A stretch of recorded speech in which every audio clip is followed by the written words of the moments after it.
Yeah, so this is I thought like you would be the perfect guy to talk to. Like I said in the last podcast, we got some feedback that the community wanted to hear more about business. So this is kind of our business series, I guess you could say. Oh, great. My second favorite subject, weed being the first. And I thought you were the perfect guy because you own a chain of hydroponic stores, all independently owned. And you've been in the hydroponic business for how long? Let's see, I started my first store in 2008, but I started importing cocoa in 2001.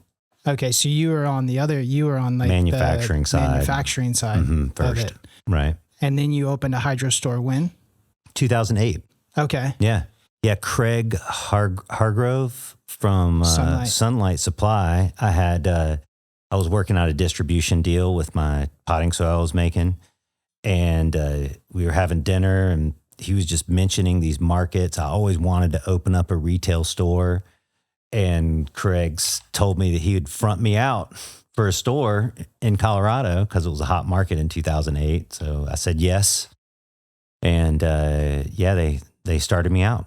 Yeah, and I thought you would be perfect because being in it so long, the hydroponics industry, especially the retail side, has had a lot of changes, a lot of adjustments, and I'm sure you learned a lot on the way. Oh yeah, till I failed up. Yeah, failed and win, and failures and wins. And, you know, for all the hydroponic store owners, all the hydroponic store, team members, this is a great opportunity to learn from mistakes that you made in the past and how you got to where you're at, and just go over the hydroponics retail business, especially on an independent level, which I have a lot of respect for.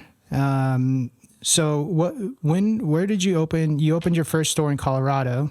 Yeah, Wheat Ridge, Colorado. Okay, and how many stores do you have now? Just 3. Okay. 3 stores, but they're warehouses, right? 12,000, 15,000 feet, right? Maybe, I guess that's probably about the same size most hydro stores are here now, huh? Yeah, about, I mean, 10 to 15,000. Right. It's kind of like, there was back like in 2008 when like the size was like 3 to 5,000, but it kind of adjusted up. Yeah. And that's the size in most of the country is 3 to 5,000. Yeah. Right. Yeah. And where are your other stores at? One in Stapleton, Colorado, one in Denver, Colorado, and the other one's in Oklahoma City. Nice. Right. New locations to be announced soon. You have a new location coming.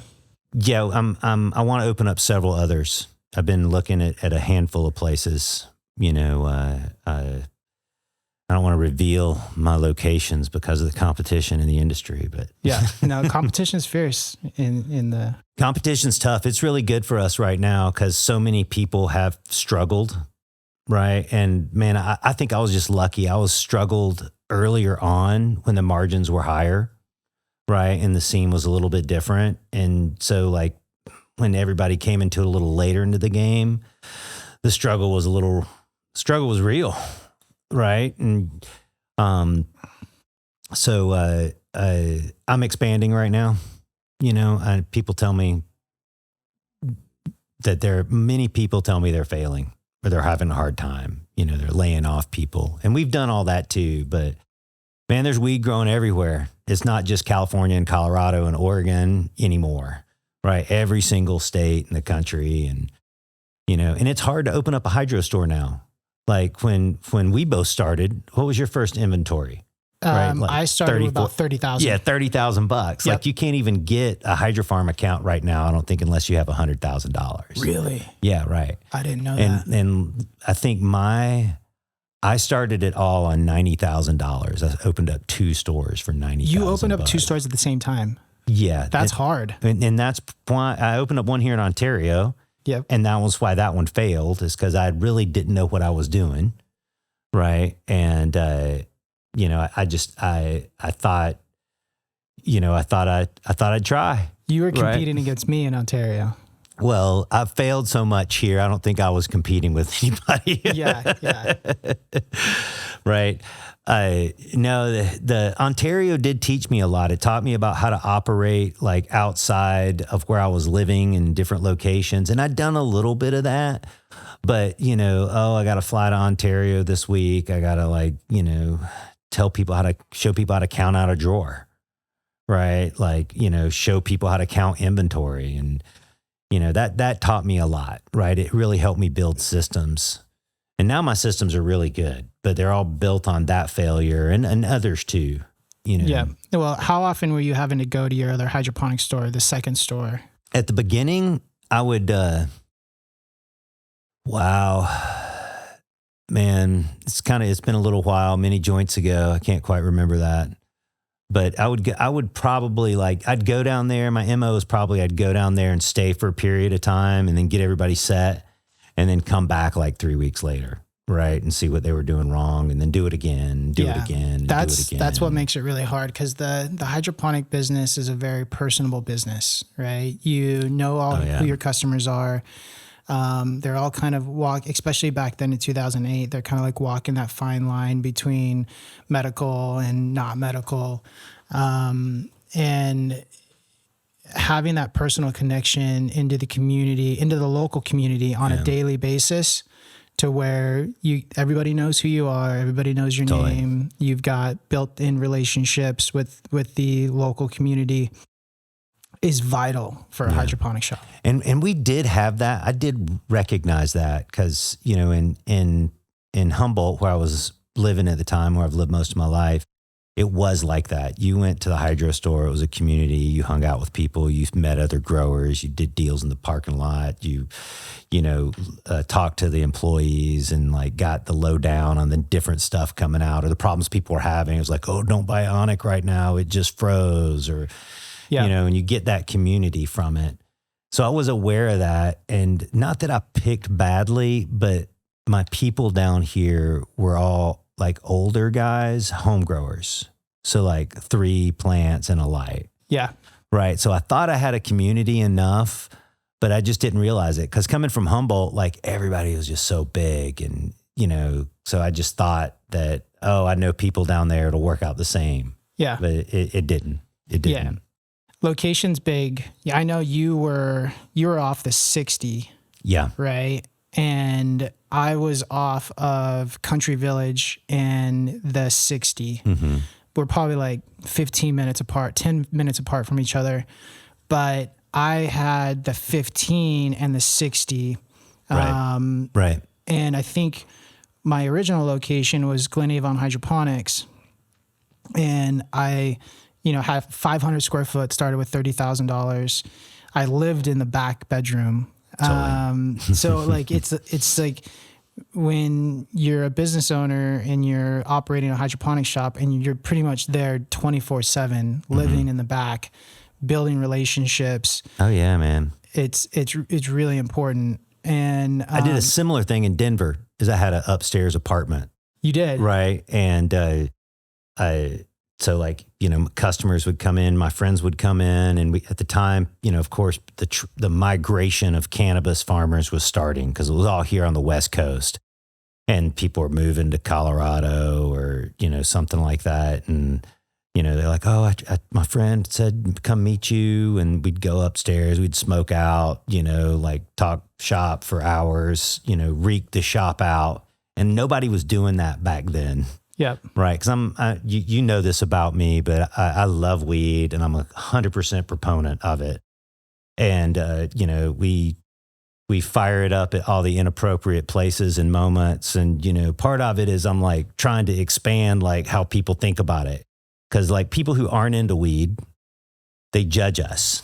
Yep. Right. And, I'll come across really straight people or people who haven't had it. And they're like, well, Chip, wow, he doesn't seem like a druggie, right?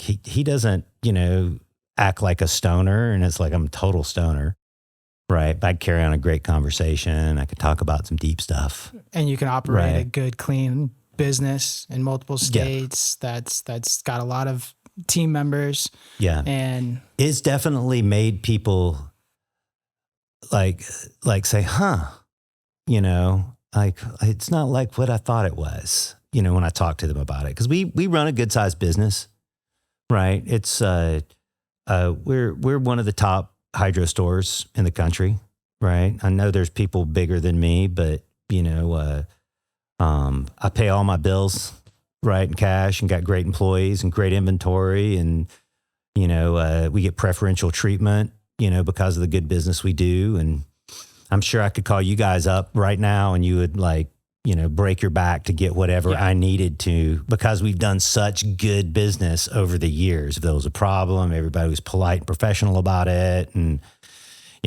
that's how relationships are. 100% relationships are massive in any industry, but especially the hydroponic industry, because it's built on so much trust. It's so small too, man. Yeah. It's so small. I'm constantly amazed. This just happened to me, like of the I know somebody who knows you thing, right? The like 1 degree of separation, right?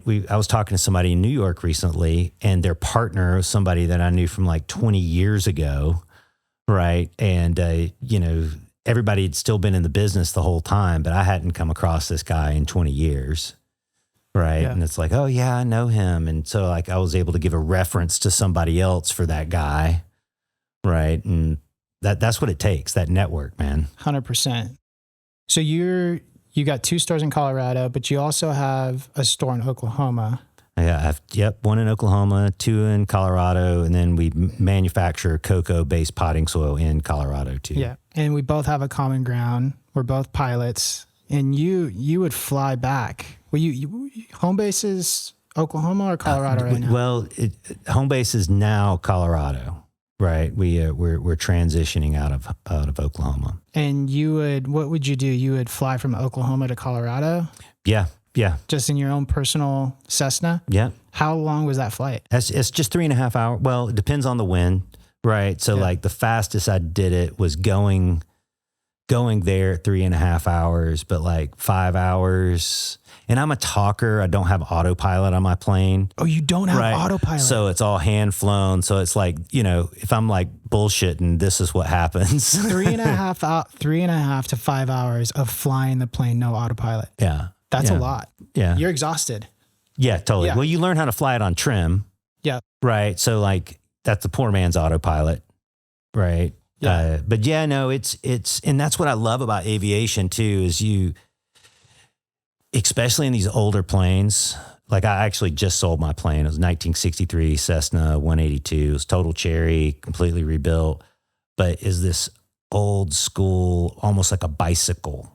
Yeah. Right. And, you press one thing and something moves over here. You press one thing and something moves over there. And that's what really fascinates me about, aviation is it's some of the last mechanical stuff we have, like watches, firearms, airplanes, bicycles. They're all starting to get batteries and computer chips in them now. Mm-hmm. But, it's this, it's like flying a kite, man.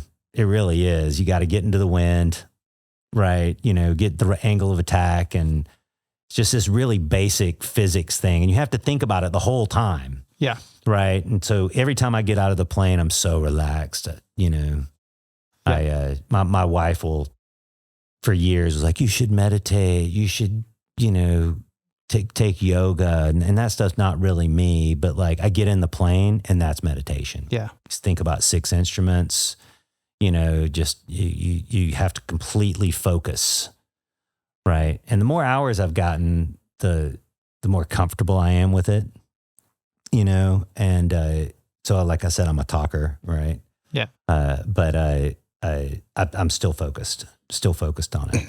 One of my favorite things about aviation is that it's really hard, and it's challenging. It's very challenging, and you always have to be learning.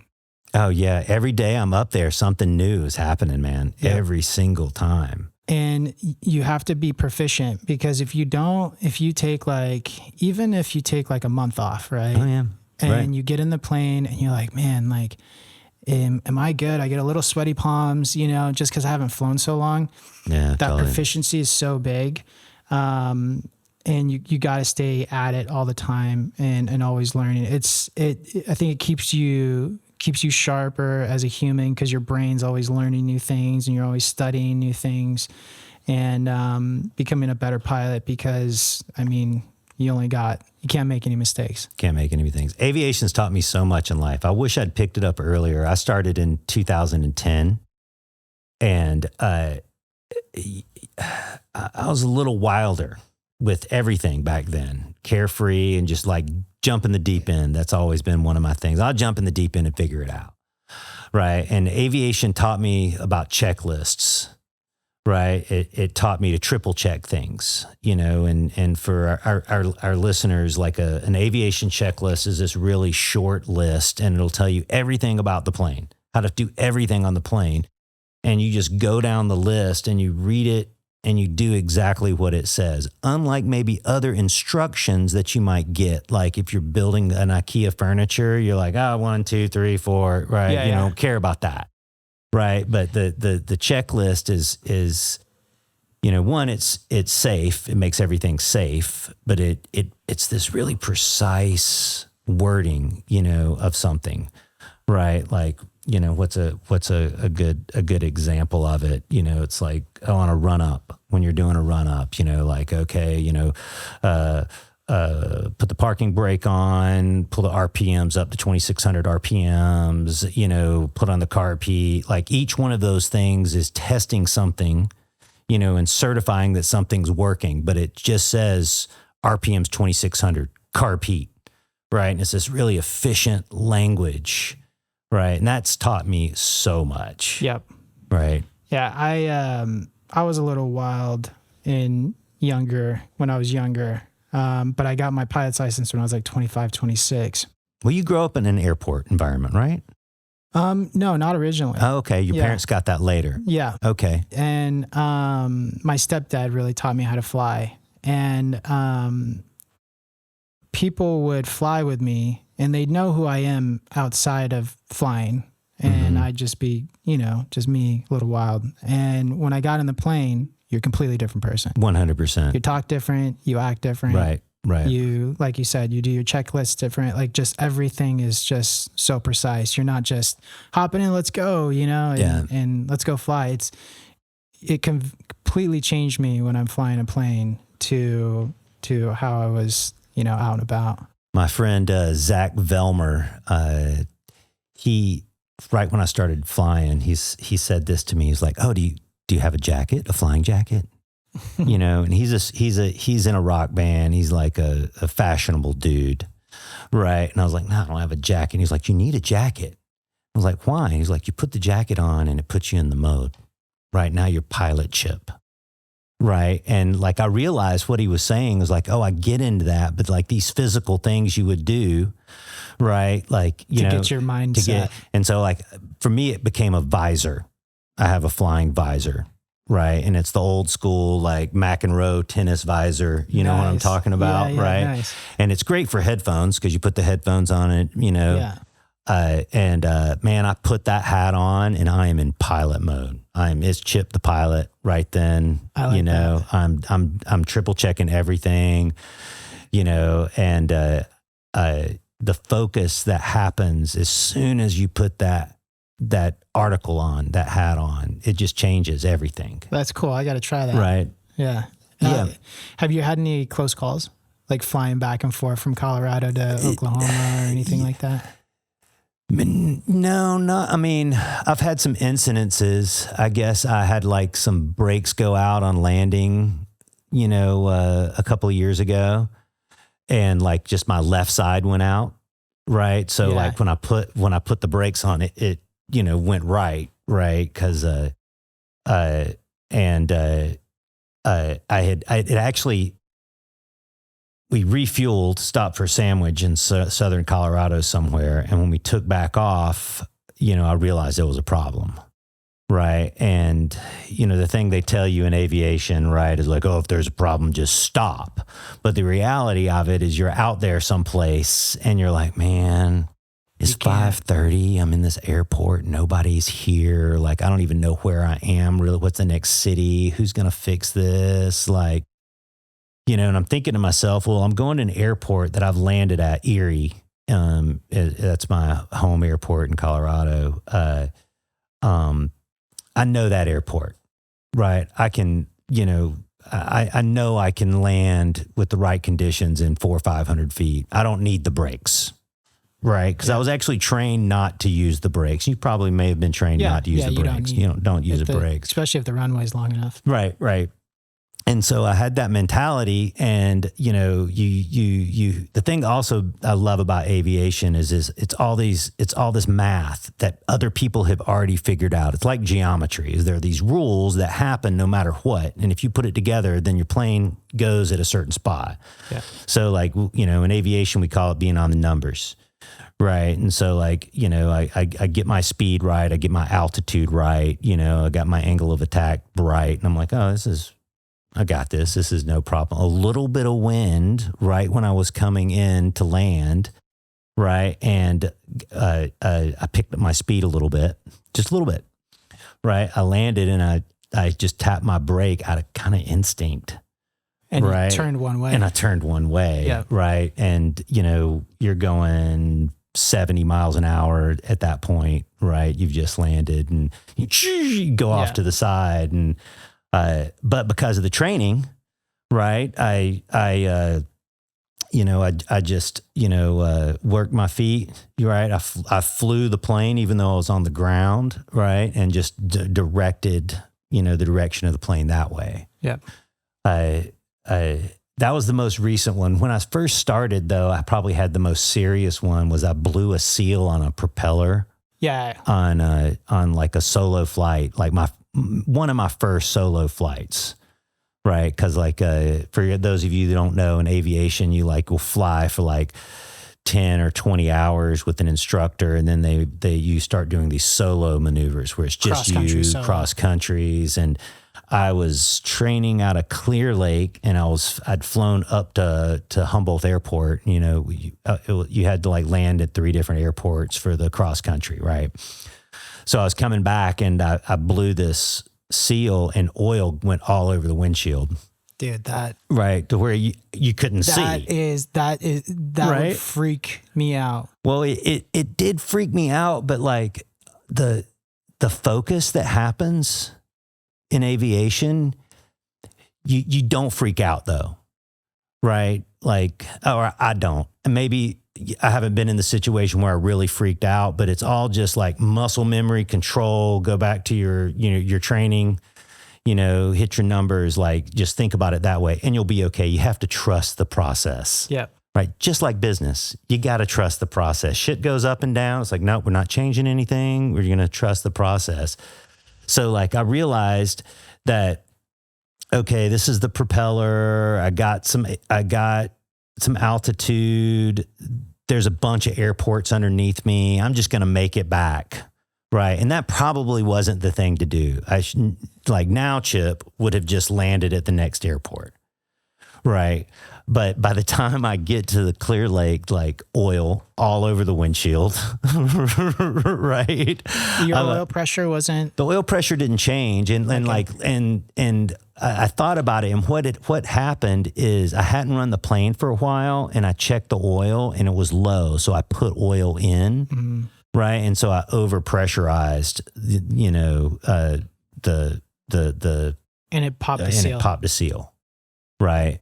It was my first plane. It was kind of a junker, never buy a cheap plane.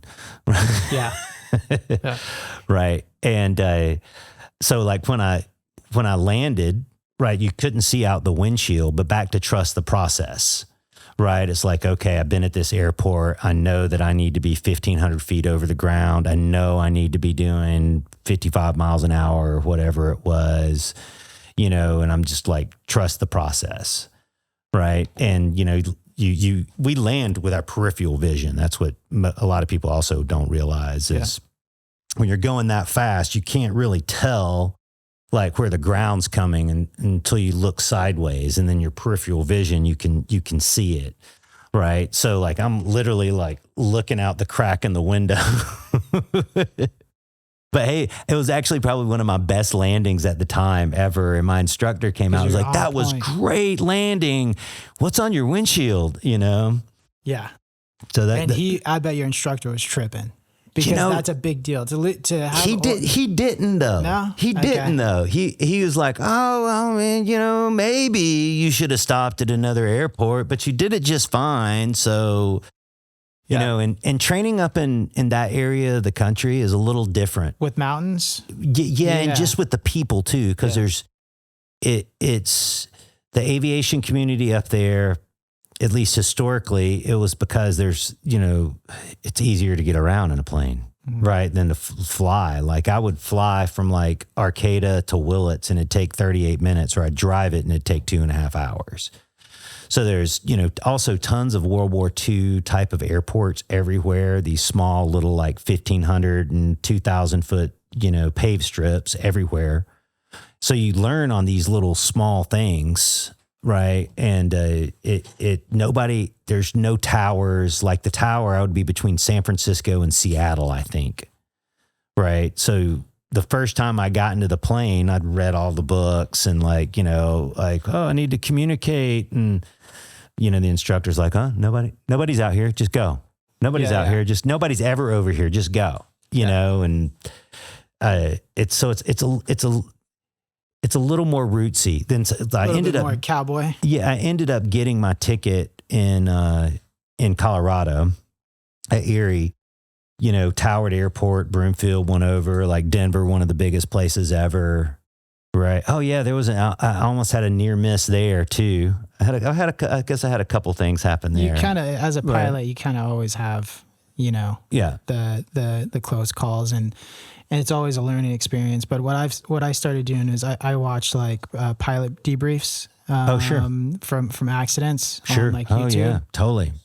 And, with all of my pilot friends, we'll go like, what went wrong? What could you do better? Like, and you got to always kind of just be in that mindset and watch what other people are doing and what mistakes happen. So you try not to make the same mistakes. Yeah. It's, there's such a formula to it all. Is it probably what draws me to growing too, is like you get this formula down. Right. And it is exactly that way. And you do awesome. Yeah. Right. But one thing goes off. Right. And it changes. And most people in cultivation, when that one thing goes off, they start changing a bunch of other shit. Yeah. 100%. Right. And the best thing to do is realize what you did wrong and like trust the process. Get back to the process. Get back to the foundation. Right. I see people do this with cloning all the time. Right. It's one of my favorite things, planting seeds and cloning, one of my favorite things to do with cannabis. I love to see that happen. Right. You start out with a seed or a little branch and you treat it just right and it just roots perfectly. But like so many people have they'll have a formula that'll work and then they'll change one thing. They're like, oh, started getting molded. So I started taking the domes off. I was like, well, it got molded because you didn't have your temperature right. Yeah. Right. And so now you've taken your dome off and now your humidity's not right. Yeah. Right. And they start hustling to get it all to work right. And it just won't. Yeah. It's important to acclimate, lower your humidity a little bit at a time and kind of harden off those cuttings before you just rip off the dome. Yeah. 100%. Right. What you said you had a cocoa company you started in 2001. What was it called? So at first I was just doing imports and that was called North Coast Imports. And I just imported cocoa fiber and I was like selling pallets of bricks to all my grower friends. Wasn't making any product or anything. And then in 2000, I wasn't really making much money, but I was getting all my stuff for free. So classic drug dealer stuff. Yeah. Right. Yeah. Right. And, I decided that I wanted to make bagged product. Cocoa had become more popular. And so I started what became Royal Gold Coco, right? 2006 in Santa Cruz. That's where I initially started it. Right. Royal Gold Coco is a big brand now. Now. Chad has taken it to one of the biggest for sure. Yeah, they're really real. I used to use the Tupper. Yeah, totally. Yeah, that was a great media. Totally. Great media. I developed that because I was growing in a greenhouse on the coast. And in September, up in Humboldt, it can be bad weather. And I couldn't get these pots to dry out. And that was at the time, these were like full season plants or like 30-gallon pots or something, and they just wouldn't dry out. So I had been sniffing around the Fox Farm yard up there because Fox Farm was from Humboldt. Yeah, yep. So I'd literally like get a hard hat and a clipboard. Oh, damn. And I'd roll over to Fox Farm and see what they were doing. Just sneak up in there.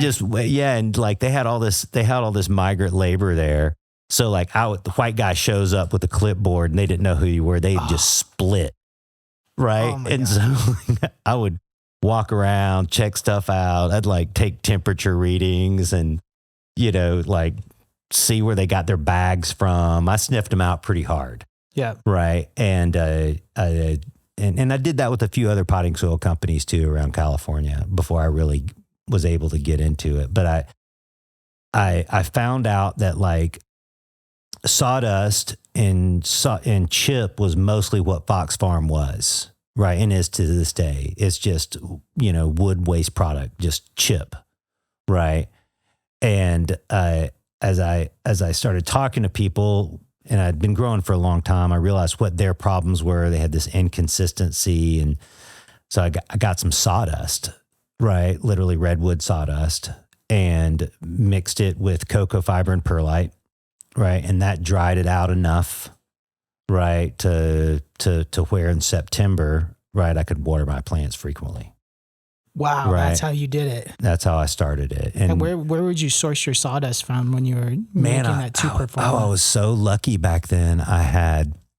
They had just changed the laws in California where you couldn't burn the sawdust anymore because like historically the timber plants would make sawdust and then they'd burn it in these cogeneration plants, right? That burns it and then captures the gases and they burn the gases off for power. Right. And that's how they're able to have cheap power at these sawmills and off-grid power and all that. They changed the laws where you couldn't do that for a minute. And so my landlord had this one, Gary Island, that was his name. He had this place where they were making all the lath for Home Depot. Right. So they were taking these redwood 2x4s, 2x6s, cutting them into lath. And all of that sawdust is what we were using initially. Wow. Right. And man, getting it for free. I was paying like nothing. Right. Hardly anything. Just pulling up in a trailer and picking it up?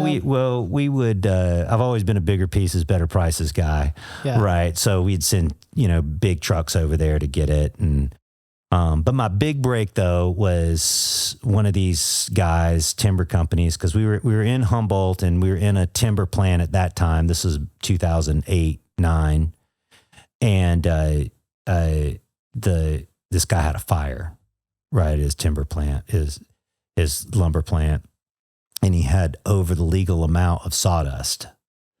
Right. So I'd been experimenting and making this stuff for myself. And maybe we were making it on a small scale. Right. But it was still like always been an outdoor grower, and that was the big market up there. So we had Mendo mix and basement mix. Those were our first two real mixes up there. Yeah.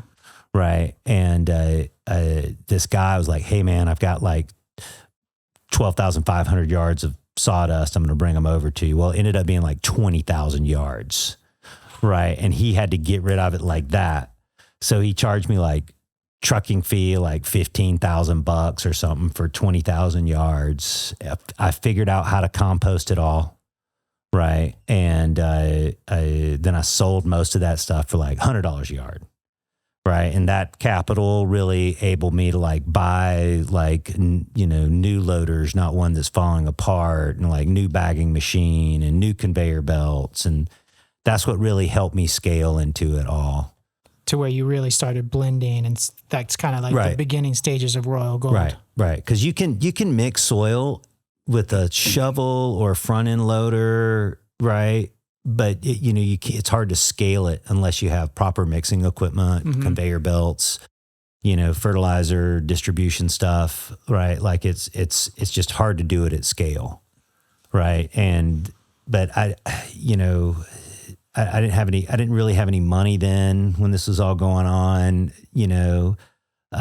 and as you know, manufacturing is super fucking expensive, right? Like people see the money that they think you're making, but they don't see the money you're spending. No, yeah. Right. And like a bottling line for use costs like $200,000, $300,000. Yeah. And like a packaging line back then, that's how much that would cost for me too. And nobody would loan me money because I was a new business person and didn't have any credit history. And I was in the cannabis industry and like, you know, back then it was really hard to get capital. I mean, even on to purchase a house and to put money on a house after what happened in 2008. I mean, it was next to impossible back then. Yeah. Well, you know, I'll say this about there's many great things I can say about Humboldt. One of the best things I could say is those tons of financing for like 12, 13, 18%. It was handshake financing. And I bought houses and front end loaders and grinders and all kinds of shit just off a handshake. Right. It's like, oh, you look like you'll pay me. Right.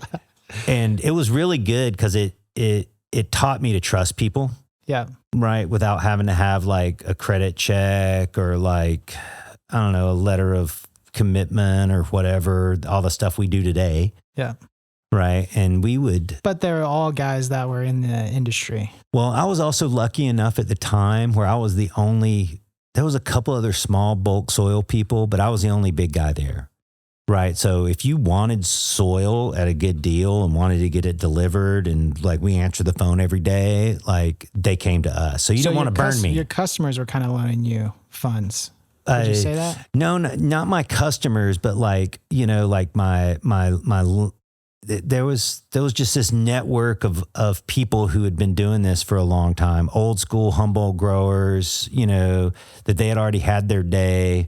And they were making money by like loaning money to people to buy property or to buy stuff and, you know, and make 13% or 18% on the money. And back then there was so much cash in cannabis that you could make those payments. Yeah. Right. So it wasn't a big deal. And everybody was doing it too. Right. So like nobody thought anything. It was like, oh, 18% interest. Sure. You can make that, you know, right. 5 years to pay it off. No problem. Yeah. And everybody did until really recently. Yeah. Right. And that, I had a friend of mine who was in this industry and he said he had never had a foreclosure. He'd never had to take anything back from anybody. And,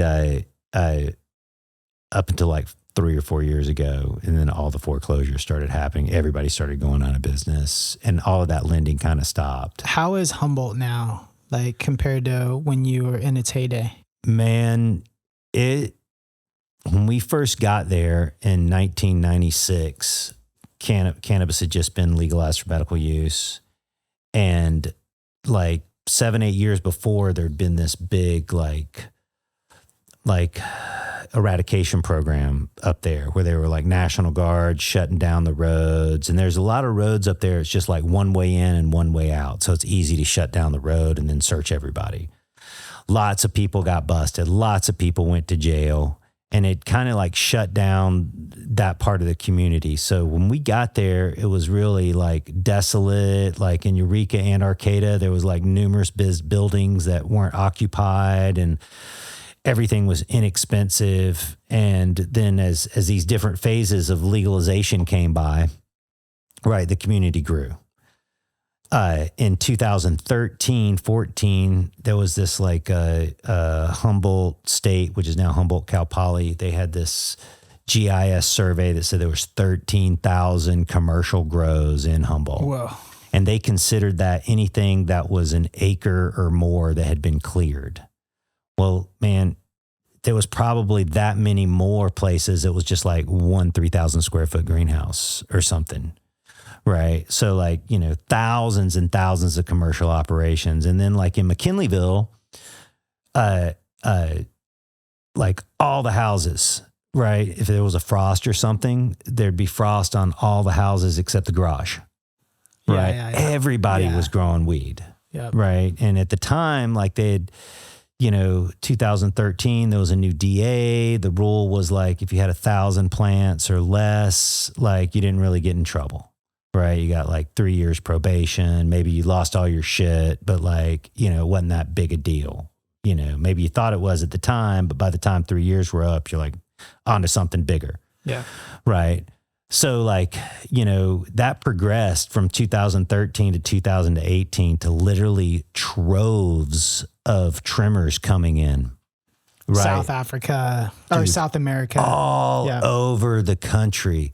Right. And you would see literally in the fall time, you know, late summer to fall, like people walking up in the highway, like the plaza in Arcata would be just full of people looking for trimming jobs. And, you know, the businesses were thriving and people opening up new businesses and all cash economy.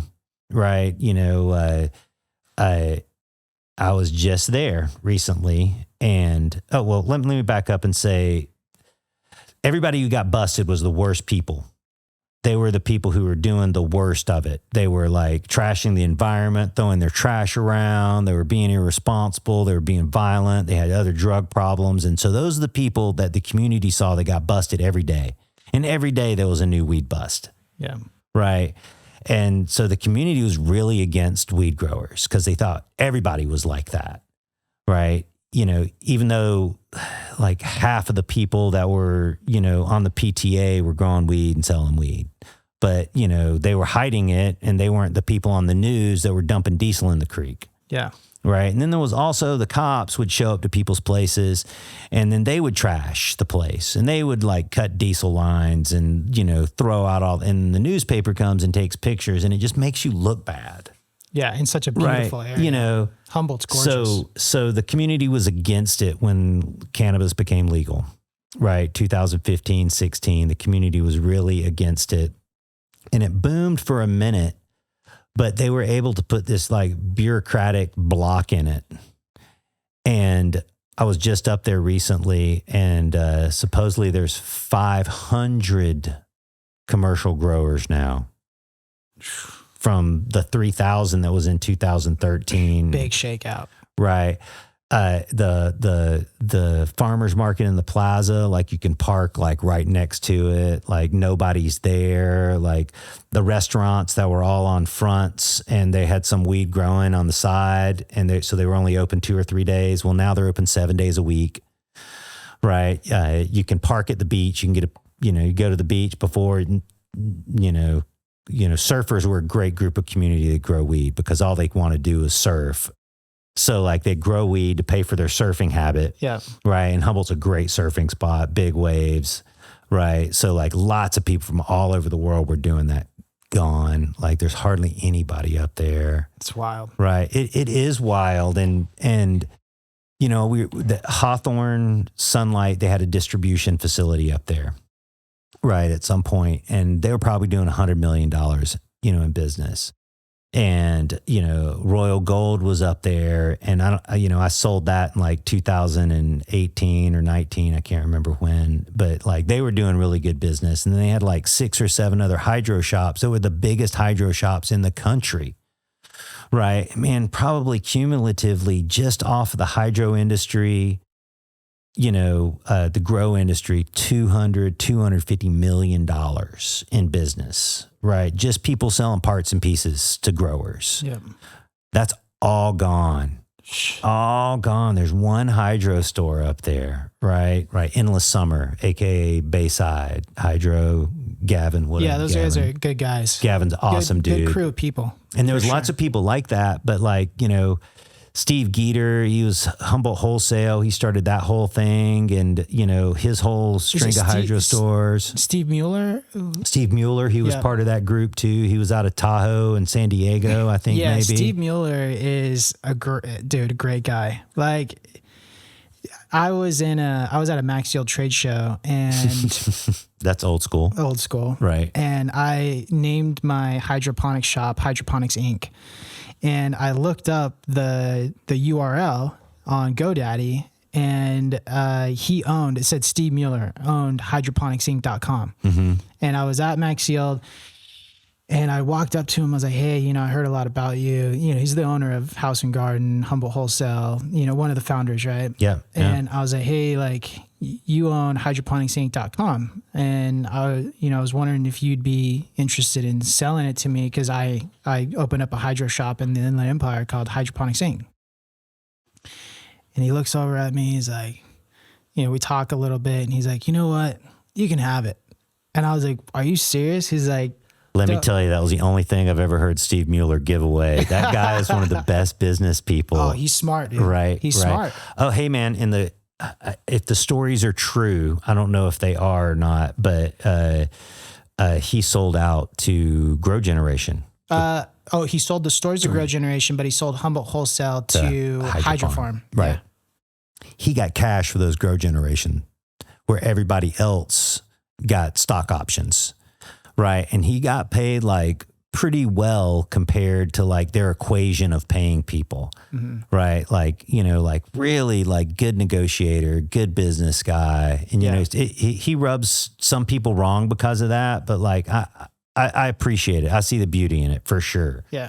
And we even had our moments, when I was opening up stores and, it was hard. Business can be hard sometimes, and you got to have hard conversations with people. And they were still fair with me, right? Even though it was hard scenarios that we were all dealing with. I had zip code restrictions, and because that. Were you part of the family hydroponics? No, I wasn't. Okay. I wasn't. Yeah, because they were Steve Mueller. From my understanding, tell me if I'm wrong. You might know more. You've been in the industry longer than I have. You got much more wisdom. But from what I remember is they were creating like a buying group called Family Hydroponics. That's how it worked. Great idea. It was a great idea. Right. And they did really well on it at the beginning because they'd come and set you up, and they'd, the way that all the discounts work on hydro in the hydro industry is that, you achieve these different levels of discount depending on your purchasing or your purchasing history or your time. Mm-hmm. And since they had all that, because Steve had been doing it for years, right, they were able to go to people and be like, hey, man, you do all your purchasing through us. You get it 2% cheaper, right? And then they were making like 10% or something on the backside. So they had all these stores all over the country that were super happy because they were able to get around zip code restrictions, which were a thing back then, right? They were able to cross like distribution lines, like, it used to be you were either a Sunlight store or a Hydrofarm store, and you didn't mix products, right? Yeah. And they were like, oh no, you could buy anything, but we want you to sell our house and garden product. And so they would promote their house and garden stuff. They'd only sell it to their family hydroponic stores. Yeah.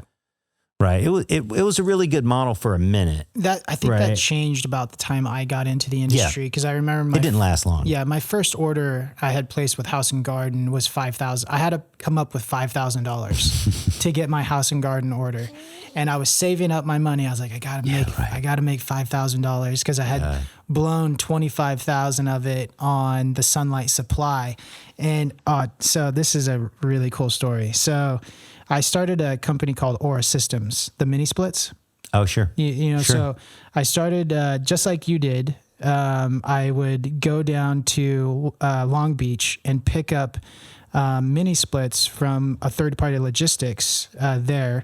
They were called Sunvilles. And then I would load them on. I had a 91 Jeep Wrangler, and I put a flatbed trailer on it. I'd load it up to the hill. I'd even stack air conditioners onto my... Dude, I remember all this. This was the first introduction to mini splits that I had.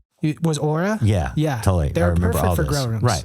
And so I started with Sinville and Chigo's, and I would drive to the hydroponic shops, and I would pull up and I'd say, hey, you guys want to buy some mini splits? And they'd be like, yeah, for sure. So I'd make $200 each mini split I sold. And my biggest customer was Dave Sowers at Grassroots Hydroponics. Oh yeah, sure. Great guy. One of my best friends. And I pulled up, I'm like, hey, you want to buy, he kept buying like 10 at a time, just buying. And so long story short, I got the contact to the supplier in China, and I had placed my order for my mini splits, 3 tons and 2 tons from China. And I had, while I was doing that, I was opening up Glen Avon Hydroponics, that little 500 square foot hydro store. And I spent all my money buying that first container of mini splits. And I spent and opening up the hydro store. And I called Dave Sowers at Grassroots Hydroponics in Temecula. I said, hey man, look, I have this order of mini splits that I owe $25,000 on, and I don't have the money to pay the final balance to the supplier in China. Can I sell you, pre-sell you all these mini splits? And Dave knew at the time I was opening a hydro shop like 45 minutes from him, kind of like not really competitors, but a little bit, sure. And he was like, let me talk to the wife. He calls me back. He's like, come down, pick up 25 grand. And I drove down there, dude. He had my back, dude. Like he loaned me 25 grand, trusted me, and I go put in the bank, pay for that final deposit, the final order for my mini splits, import them in, give him his units. And we've been real tight ever since, Man, I'm glad you told me that story, because the way there was a shift in hydro business between like core shops and people investing their own money, right, to this corporate venture capital, private equity type of thing. Yeah. Right. And that's kind of where we're at now. Right. Or maybe we've been there for the past 10 years. I think maybe like the last 5 years in the private equity, other people's capital, not like guys like us. Other people's capital. And so many of those places haven't worked out because they didn't go through those trials and tribulations of like, this is all the money I have. I can't pay any of my bills until I sell some shit. Let me get the hustle on. Let me go talk to everybody. I couldn't pay this bill this month, and all the trials and tribulations of like true entrepreneurship. Right. And hey man, like saying it, I'm glad I never had the opportunity to get private equity or an investment back then, because I probably would have fucked it up. Yeah. Right. I wouldn't have known how to deal with it. I wouldn't have developed the hunger that has kept everything rolling today, the efficiency that I have and you have too. Right. Like we probably wouldn't be the same if we had that. I think it's important to talk about private equity and venture capital. Yeah, it's one of the most fucked up things that's happened in our industry. And it's the thing that's made it happen too. Well, when I was trying to raise money, I learned a lot about it. And I learned that it seems like that venture capital and private equity are setting you up to fail so they can take your business. Totally. In all the contracts I looked at and everything that I learned, I was like, they're setting up these terms of these agreements and these contracts. Rarely going to be able to do. Rarely going to be able to do. And then they have an opportunity to come in and take over your equity and take over the business. Yeah. And then you sat there, you did all the work. Yeah. You blood, sweat, and tears for the last however many years, 4 or 5 years of your life building this business, and the contract set up for them to just come take it from you. Oh yeah. Totally. And so I learned that, and I learned back then, I was like, fuck private equity and venture capital. I'm nowhere going to do business with these guys because I can already see their business model, Right. And I was just like, there's no way that I'm doing any of these deals. And it kind of turned me off on it. And I think it's important for the community, guys like us, to understand like that seems to be the motive. Man, there was a change several years ago. Like I think I saw it about 10 years ago. My first like private equity pitch to me was maybe that long ago. And it just like you said, it's not about creating great business. Is those guys expect you to fail, and they're just going to come and liquidate your assets, and they hope that you have more than they put into it at that point. Right. It's total predatory lending. It's just like loan shark shit. And, I've tried to expand that way, for a while. I looked at 50 deals probably. It was like, I was looking for some shit for a while. And every one of them was the same way. None of it was really legitimate. It was all just hard money. And since I'd had this like hard money background in the early years, I recognized it, how hard it is to pay that 13, 18, 24% they have interest something rate. called hurdle rates. Yeah, right. That you have to get over at a certain point of their cash that they gave you. And some of it's like 80% returns or something like that on their side. And you're like, dude, this is impossible. Right. You have to pay me all back first and like, you know, all kinds of crazy deals. And I literally looked at 50 deals. I almost signed on a couple. I had even some like bad ones that I had to like sue to get out of because I didn't in the first ones, I didn't know what I was doing, and that really schooled me well. But like, it's this fucked up business plan that like is now prevalent of like, and this is how it goes. Okay, I've got this team. We're from Microsoft and Google, and we're going to come in here and we're investing $10 million into this business, and we're going to get another evaluation, and we're going to evaluate the business right now, you know, pre-business at $30 million. We're going to invest $10 million. We're going to raise the revenue. We're going to get new investors. We're going to have 3 or 4 rounds of fundraising. Right. Like that's how it goes. Right. And like, I've had so many friends like, you know, fall into this, and rarely are you able to meet that second round of fundraising. Rarely are you able to like, you know, the other thing they want to do is like say, okay, we're going to invest this money now and we're going to own 51% of it. And then in 3 years, we're going to get a new evaluation. It's going to be greater than this evaluation that we just did right now. And we're going to get some more investors to come in to invest. And like, this is going on with like the big people in the grow and the hydro right now. Right. You know, you heard the story. Yeah. Right. So like so many big people out there, they're on this hunt. They're trying to get like investors. They've got a new evaluation. Right. And then the new investors, they come in and it's at a different rate that the first investors are at. And it's this whole fucking Ponzi scam. It's a mess. It's a mess. And rarely does it work out, but it does occasionally. And there's some great examples of how we've all seen it work out.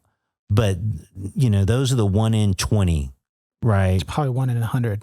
Man, I had this guy, private equity guy, tell me last year that they expected most of them to fail, right? And I'd previously heard 1 in 10, right? But they were like, we expect most of it to fail, and then we're going to come in and liquidate the assets. We're going to take over the operations. We're going to make it more efficient.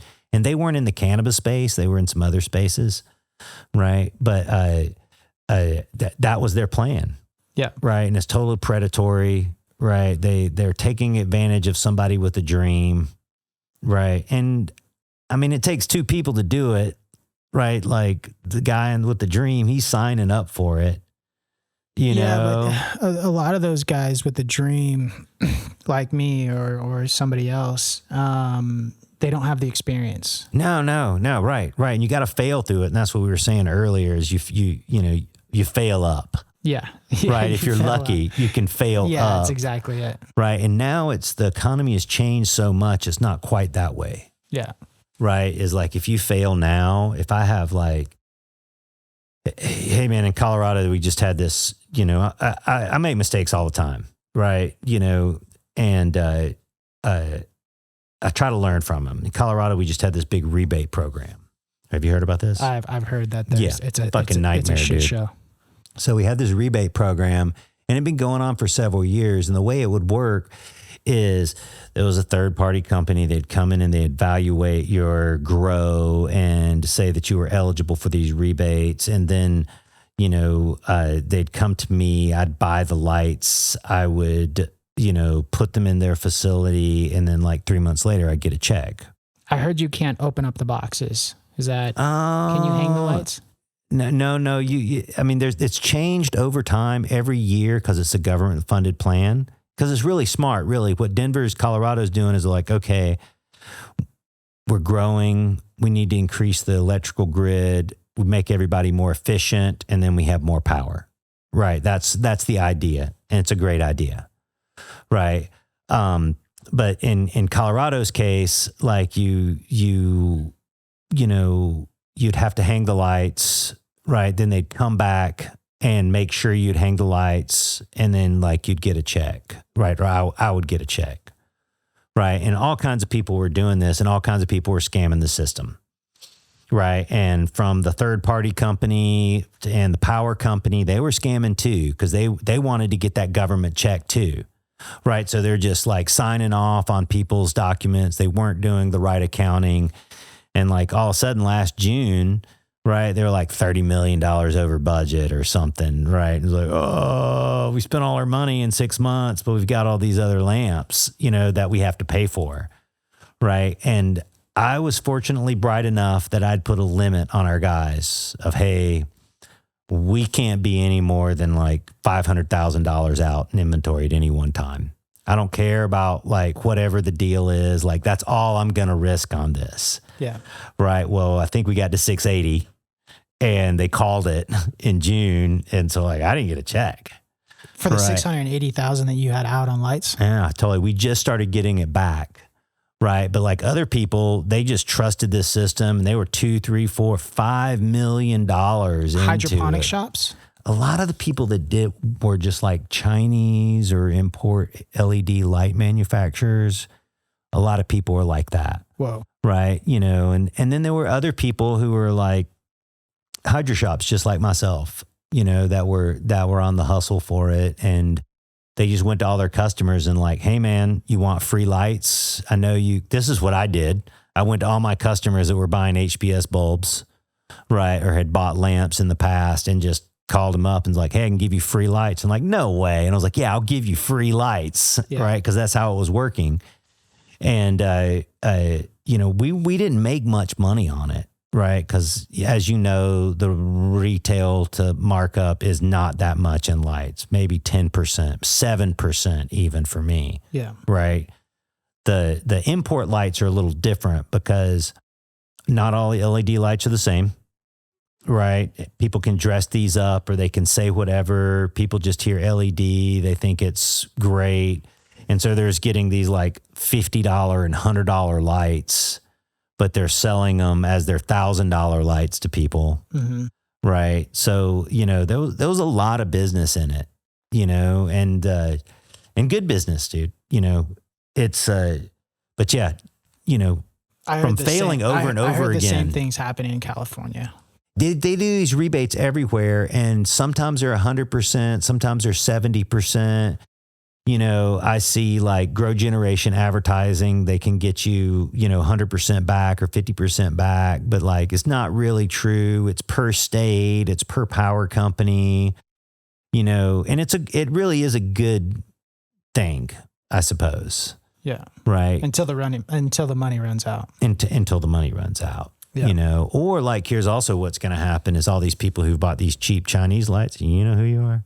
Yeah. Right. Yeah. They're going to fail. They're going to start to fail in a couple of years. Right. They're, the cheap ones, they're cheap for a reason. They're using aluminum wiring, bad circuit boards, like bad resistors, bad connectors, the cheapest possible thing. And that's how they're making them for $50 and $100. Yep. Right. And they're just going to fail. They're just going to fall apart. Yep. And I've always tried to like sell the highest end product, right? Because of the customer service, the warranties, right? And I want my customers to succeed. I want them to be successful. Yeah. Right. And if you buy it, yeah, sure, I can sell you some shitty cocoa, but do you really want that? Yeah. Like you should pay more for it, get $1 more a bag, and same thing with LED lights is like, if you want a good LED light, you got to pay for it. Yeah. What do you think? I mean, you've taken, a hydro store and scaled it over multiple states, multiple different markets, which is very difficult. What do you think the biggest challenges were scaling Cultivate to where it is today? Man, my superpower is inventory control, purchasing. That's my secret, right? Like I know exactly what to buy, right? We have no dead inventory, right? The way we purchase is I buy as much as I possibly can to get the biggest discount, and I pay cash today. On SKUs that have sell-through. Yeah. Yeah. Okay. And that's part of the like thing we were talking about earlier, is talking to your customers and knowing your customers and being a part of the community. Yeah. Also seasonally. You've got to really pay attention to the season. Oh, yeah. Owning a hydroponic store, you've got to understand outdoor season, what they need, you know, caterpillar spray, bamboo stakes. Like, you got to understand what's coming down. One of my biggest wins in that regard was I saw hemp get legalized, right? And I knew all these people making hemp seeds. And at the time, it was kind of, for some reason, like you couldn't get root plugs, and you couldn't, and like cells for trays. They were, I'm not saying they were, I can't exactly remember what the thing was, but like, you know, one of the beauties of us is I talk to growers every day. I love weed. I talk to the manufacturers. I'm a manufacturer. Right. So like I get this different perspective of what's going on in the industry. And I heard these like little rumors like, the root plug people are having, this problem or that problem, and they only have a limited supply. So I just went and bought all the fucking root plugs. Right. And the same thing with like propagation trays. I just bought like a shit ton. And then I was the only guy who had it for a minute. Yep. Right. Yeah. And like, being able to like see the future in that manner of like, oh, I know these people are having problems and they're not going to be able to supply everybody. Right. I already know these people are getting cut out of the supply chain. Yeah. Right. I already know like this is happening with the propagation trays, and to be able to put all of that stuff together and then connect with the growers. Like, I know it's funny, but like that was one of my biggest wins, is selling like root plugs. Yeah, sometimes it's the small, that's like the littlest SKU that will drive more business to your store. Oh yeah. Like it's really important.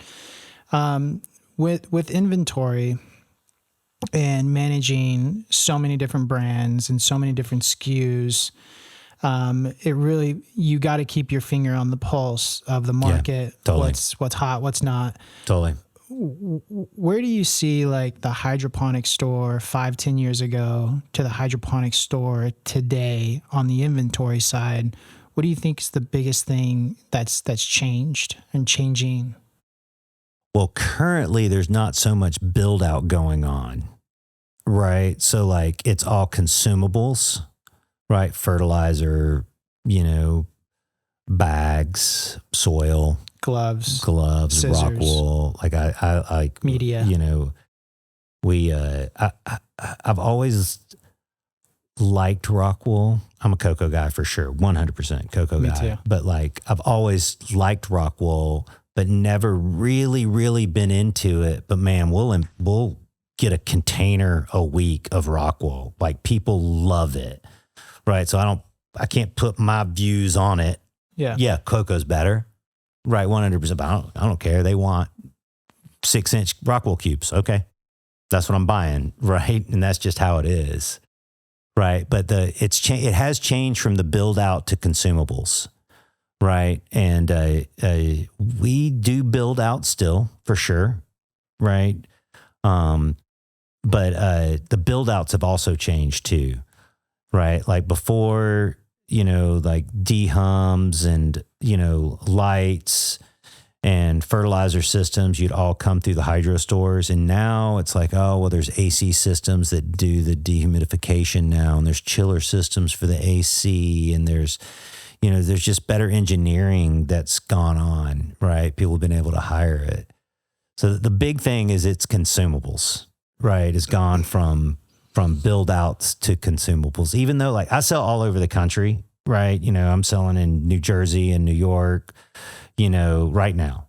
Right. And in the new communities, they always, are building out stuff, right? There's this initial rush that happens for 2 or 3 years, and you sell a ton of whatever in that community, like Oklahoma, man, I like crushed it with dehums down there because it's the first, let me say this right. It's the first cultivation area in the country where humidity was really a problem, right? Like it's been everywhere, but like the humidity was a problem there. And yeah, it's in Florida too, but Florida doesn't have it to scale like Oklahoma scaled it. Yeah. Right. I think one of the biggest mistakes that I made owning and operating a hydroponic store was trying to service every customer on every single thing they needed. Mm-hmm. Like what I would do is, even if one customer came in and says, I'm using this nutrient line, you'd go get it. I'd go stock it for him. Yeah, right. And then, so he'd come in. I still do a little of that. Yeah, well, you got to get away from that because what I think I should have done better, right, is say, okay, well, why do you want that nutrient line? You know, because a lot of these guys, they would say, hey, it seems like the customer base and the community, they're always onto the new, what's new. Oh yeah. The bro hot, science of it all. My bro said this. Yeah. Totally. So they come in on this new kick of, hey, I want this new nutrient line or whatever. And I, trying to have great customer service and support, I'd be like, look, if this is what you want to use, I'll stock it for you. Like they'd buy one or two products. Move on to something else because they realize, well, this doesn't work that well. Mm-hmm. And then I'm sitting there stuck with a whole nutrient line that I just bought for this one or two customers. Now it's happened to me for sure. Yeah. I could name a few right now that are sitting on the shelf with dust on it. Yeah, 100%. Right. And I think what I should have done better is ask, like, why do you want this, new nutrient line, or why? Oh, because of this, and this. And instead of just giving it to them and order taking, like guide them down the right path of what's working for you, whether it be whatever nutrient line that hydro store owner is running or using. Be like, well, what's your goal? Right. And well, I want to be more profitable. I want more terpenes. I want this, I want that. Well, hey, why don't we look at something like this? This is, a lot less expensive, and I can help you with maybe irrigation strategy or some other things. And I think you would do a lot better with this. And if they refuse it, maybe just order those two products that the customer needs on special order. Sure. Don't stock the full line. Don't stock a whole nother nutrient line that's going to sit on your shelves, cost the business thousands of dollars, and not sell. Like you really got to pay attention to that. And I think for the hydroponic store owners now, I think SKU consolidation and focusing on, sell through and stocking heavy what sells through, but not stocking every single brand. I think the only way that you're really going to make it is SKU consolidation, running super lean on your inventory, like you were saying earlier, which you're doing, but really training your staff and your team to help guide customers to success. Because at the end of the day, growers just want to succeed in their business, whether it be a tent grower, a bedroom grower, or a large commercial grow. They want to succeed on what they're doing, and training your staff on helping them, guide them to success by products that you already have in stock. I think I wish I would have done that better. Man, that all sounds great, but just like the aviation, you can have the best flight plan, the best day planned, and weather comes in and fucks it all up. And the customers are weather, right? Yeah. And you kind of just have to deal with them, right? I shouldn't say it that way. I shouldn't say, my job is to give the customer whatever they want, right? And it is a complex scenario, but it's hard to talk people out of something that they really want to do, or their bro said to do, or their investor said to do. And that's a really hard thing to do. And then, like, for instance, me or you might be able to go and speak to anybody on anything that they're doing in cultivation, but not every employee can. Yeah. Right. Not every guy at the counter can. Right. And, you've just like me, you've seen hundreds of grows. You've been into 100 shit show grows. You've been into 100 fabulous grows. You've made the mistakes, right? And so you've got this like wealth of experience. Most people don't have that, right? They're, and there's nothing wrong by saying you're a one trick pony, because if you do some shit really well, like that's what you do well. And it's it's one of the things we talk about at Cultivate, because I try to carry everything. People say I've been to your stores. I'm a Home Depot or a Walmart of grow stuff, and it's we do try to carry a lot of stuff. I carry everybody's brands. I'm not like a Hydro Farm store. I'm not a Hawthorne store, and I've done that from the beginning. Right. Like whatever it is, I want to carry it if I can sell it. That's exactly how I ran my store. Right. Yeah. But like my guy, Tom, that's right. Tom, you're the man. Is that one on? Oh yeah. They're both on. All right. Right. Tom, you're the man. Right. He's my purchaser, and Daryl, the general manager, like Daryl's a good guy, man. Like because they've been doing it so long and we're at this high level, like they can just see it.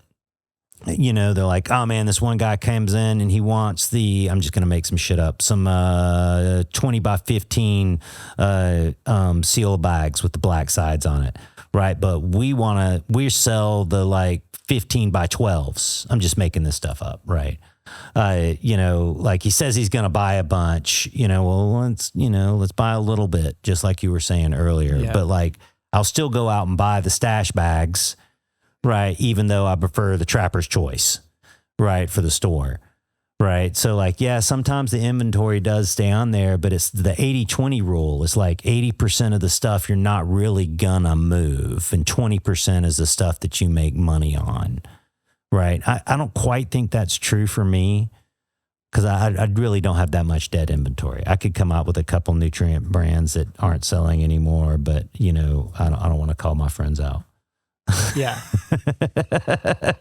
So it's hard because it's customer service, and unlike some of the corporate people like Grow Generation or Evolution, where they want to sell like their product, right, because they think it's better. If the customer doesn't think it's better, the customer doesn't want it, then like doesn't work for me, right? And I honestly don't see how it works for them either. Because I get their customers all the time that say shit like, man, I'm on this drip shit and I just can't figure it out. It sucks, dude. What's next? I tried the Athena one time, but then I got on the drip and what do I do? And we want that customer to come in because they've had a bad time and a bad experience with this other corporate idea. Because like, that's what drip is. That's what, Elevate and Grow Generation is doing, is they're trying to bring this, and HTG, they bring this corporate idea of we can sell you whatever we want. Yep. Right. It doesn't matter. Oh, all the fertilizer's the same. How many times have people told you that? Oh, many times. Oh, Jax is the same product. It said, look, the ingredients are the same. Yeah, it's not the same, man. It's just like buying kettle chips or something. You can buy the cheap, like Safeway kettle chips, or you can buy the Boulder chips, and like the Boulders are way better, right? Yeah. But they're still potatoes and like a list of other ingredients on it that are all the same, but like the Boulder kettles are way better. Yeah. Right. And it's the same thing. Right. And, that's ultimately why those corporate people are going to continue to have problems, is because they just want to sell their idea to somebody else. Yeah, right. And you don't run your business that way. No, man. How do you guys operate as far as on that side of things? Man, just like when we started selling Athena. All right, so Way to Grow had a zip code restriction or a distribution with you guys at the very beginning, and we were giving them exclusive for Colorado. Right. That was a mistake on your part, but I won't hold you for it. It was a mistake. Yeah. It was a mistake. Right. I'm just jiving you, but I didn't want to buy it from them because they were my competition, but I had customers come to me and keep asking me for it. So like I started buying it from them, right? And we weren't making any money on it, right? Because I was buying it for whatever and selling it for the same price, just so the customer would come in, right? And until that relationship failed, with you guys and them, and I was able to you guys change your distribution strategy, and I was able to start purchasing it from you. Yep. Right. So, there's politics. I mean, to some degree, it's like, I don't want to give my competition money, right? But like I have to buy stuff from Grow Generations distribution sometimes because my customer wants it, right? Like I can't talk people out of it. It's what they want. Yeah. Right. But like there has to be a certain amount of demand too. Right. Right. And you were a little different, man, because you guys, Athena was able to like really get this underground buzz happening, however you guys did it, which that's going to be my question to you is how'd you do that? But you guys were able to really make this like, man, this big wave, I'll call it, of people just Athena, Athena, Athena, Athena. And even better is the Athena haters that came along with it. Yeah. Right? Because that drove it just as much. Because when people would say like, oh, you've heard this, cardboard terps, Athena, cardboard terps, like a certain group of people, it made them want to try it because they realized that those people were just talking shit and they were jealous or something like that. Yeah. You know, and yeah, you know, we just wanted to service people, right? I absolutely wanted their business, right? But I also know that if I get a customer and I can service them right, they'll stay with me for a long period of time. Yeah. Right. And that's what it was taking your product, you know, because I was forced to buy it from Way to Grow at the time. Right. And I had another scenario like this with Canna, which I'm also a big Canna dealer too. Yeah, because Canna gave Way to Grow exclusive too. They gave Way to Grow exclusive too. So I was importing Canada from all over, wherever. I would get other stores in the country to buy it for me and sell it to me. I was like buying it from Spain. I was buying it from Colombia, like all kinds of shit. And, you know, they kept sending me these like cease and desist letters, right? And taking me to court. And I would respond with like, hey man, I really love your product. If you'd give me like, you know, a distribution, I could sell even more of it. And one day they just realized that was the truth, right? Because I was buying it from all over the country, right? And I'm sure they could figure it out. Do you think it was because Corey sold to another group? No, it was... Because the reason why Athena gave Way to Grow exclusive in Colorado... was because of Corey. Because of Corey. Yeah. Because... You know, I heard he had gone through a situation with a lawsuit on the people that purchased his hydro shops. Yeah, he got scammed by one of these private equity type groups, right? Totally, yeah. Totally. He got scammed and then went through litigation and then ended up getting the whole store back. Yeah, and then when I heard about that, I knew Corey was like us, right? Mm-hmm. He came from the industry. He's like self-made, you know, started from nothing. And so like... when I heard about that, I hit him up. I was like, look, I heard you got your store back. Like, you know, I'm open to, we were just starting. And I was like, look, I'm open just to support you guys. You know, we'll work out a deal, and gave him exclusive for Colorado just because who he was. Sure. Right. And a lot of that, it's funny, you know, it seems like everybody's just so money motivated. Yeah. Right. And, it just happened not too long ago where we have a hydroponics distributor in Australia, a guy named Ange, and he's one of our boys, you know, and he's been doing good work out there and, you know, kind of getting everything online with Athena. And then the biggest conglomerate, Dome, you know, sent me a message and they're like, hey, we want to take on full distribution. You guys are leaving so much money on the table. There's so much more we could be doing. Sure. And I just wrote back. I was like, look, it's not about the money for us, man. Like, we like Ange, and there's just no way that we're gonna move away from that for sure. We're gonna move away from our current hydroponics distributor, and you know, if we're leaving money on the table, so be it. You know, it is what it is. But there's just no way. He's our boy, you know? Right. And that's kind of how we looked at it with Corey. You know, we wanted to support him. We knew it was going to hurt us. But we just wanted to support, you know, what he was doing out there and stuff like that. But you and I didn't have a relationship at the time. Right. And so, I was bullshitting with you a little bit about it was a mistake just because, you know, I am competitive and I like to talk shit. But no, I don't actually, I see the beauty in that. Because, you know, with my cocoa product, with Growers Cocoa, I do it a similar way, right? I come into one shop in an area and I support that shop until I can build, a following, right? And other people will call and ask about it, and I'll sell it to them, but they don't quite get the same service or the treatment. If they're too close, I'll just say no, right? Because I'm trying to build up a relationship. I'm trying to build up a customer base, and for sure, if you dilute it enough, it doesn't work as well. Yeah, right. It just doesn't. So no, you were smart about that, and man.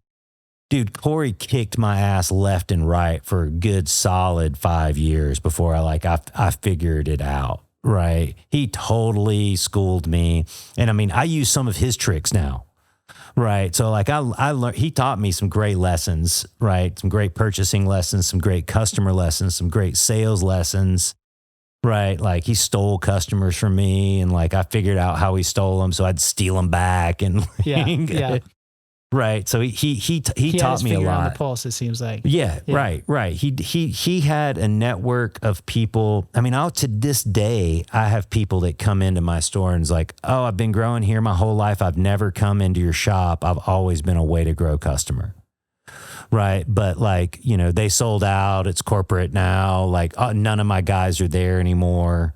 Yeah. Right. And, like I heard you had this great cocoa. Right. And then I won't sell it really to those guys either. Even though they would sell me your product, I won't sell my product to them. Yeah. Right. Cause I'm trying to make an exclusivity with it. Also, I found out like you have to control the MSRP. You have to control it. Or else people just gut the price. It's a race to the bottom, and all of a sudden the product's shit. I mean, you saw them try to do that with Hortilux bulbs back in the day. They tried to do it with Gavita. Oh, totally. It's extremely difficult unless you do a structure like Canna, to where back in the day, Canna, there was only a few stores that had Canna in each region. That's the only way that you can really have successful mapped pricing. Right. No, you have to control it. And I learned that lesson early on. How are you doing that with growers cocoa now? I say no to people. Yeah, you guys say no a lot. If they're dumping the price, I don't sell it to them anymore. Right? Because it's not about the money really. It's about like making the product successful. Mm-hmm. And it doesn't matter if you're buying a lot of it. If you're selling it for like 25 cents a bag more than you buy it from, that means I can't expand my distribution of the product to other people. Right. And, just straightforward with everybody. I also have like I have one set of pricing. Nobody gets a real special deal. Mm-hmm. Right. Like we've got volume pricing, we've got volume shipping, and that's how it is. Right. I'm not going to like get talked into a better deal by the guy down the street. Right. It's just because as soon as you do that, mm-hmm. they're going to displace other customers from other hydroponic stores. And man, you also lose this integrity too. Right. So like with your customer, who's the grow store. Right. And now like they talk shit about you, or they don't want to or they start looking at chubby cocoa or some other shit cocoa that's like cheaper. Yeah. Right. Because like you're racing the price down to the bottom. And mm-hmm. you've heard people say this over and over in the cannabis industry, and it is the stupidest thing for anybody to say this. I'm going to grow more and sell it cheaper than anybody. Oh. That's the stupidest thing. The worst business plan ever. And the same thing goes on with grow gear. Right. It's like, have some integrity in your pricing. Because the growers are all the biggest hustlers in the country, in the world, and they're going to show up and they're like, well, my buddy gets it for $75 a bag. Yeah. Why don't you sell it to me $75 a bag? And I'm like, price shopping. Yeah. No, it's called hustling, because they aren't getting it for fucking $75 a bag. Yeah. Right? They're paying $90 or whatever it is. Yeah. And they're just, but some people do it so well. And people get eager on it too. They're like, oh man, this is a big deal. This is a big, and we're margin oriented at Cultivate and at Growers. It has to be this margin, or else it doesn't work.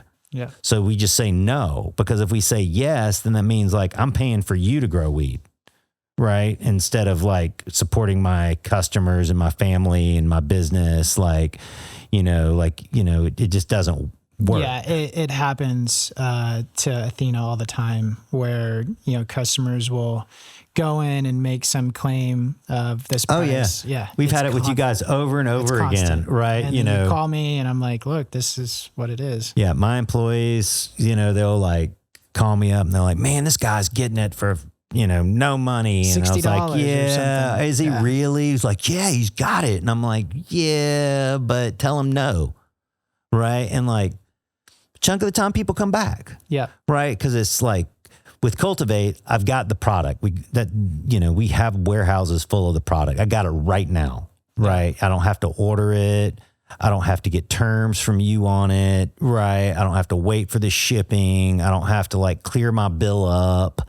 Right. I got it right now. Yeah. Right. And they'll come back and buy it. Yeah. Right. And if they don't, then like, it's not necessarily that I'm missing out of their business. I'm like not making a bad business decision. Mm-hmm. Right. Because then I lose out. Yeah. Right. How important when running a hydroponic store and a chain of hydroponic store would you say that your team is? Oh man, it is the most important thing. And like, this is, I'm calling people out today. This is Grow Generation's problem. This is, some of the other big grow stores problems, so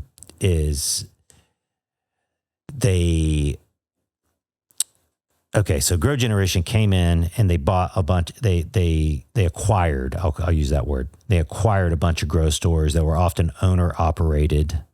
Right. And, they had this core group of people that really understood what was going on. But because it's such a corporate industry or corporate organization, they're like, oh, we can just hire the guy from Payless Shoes. It's a manager at Payless Shoes to come over and manage it. Right. Doesn't work that way. Oh, this guy likes smoking weed. We can get this guy.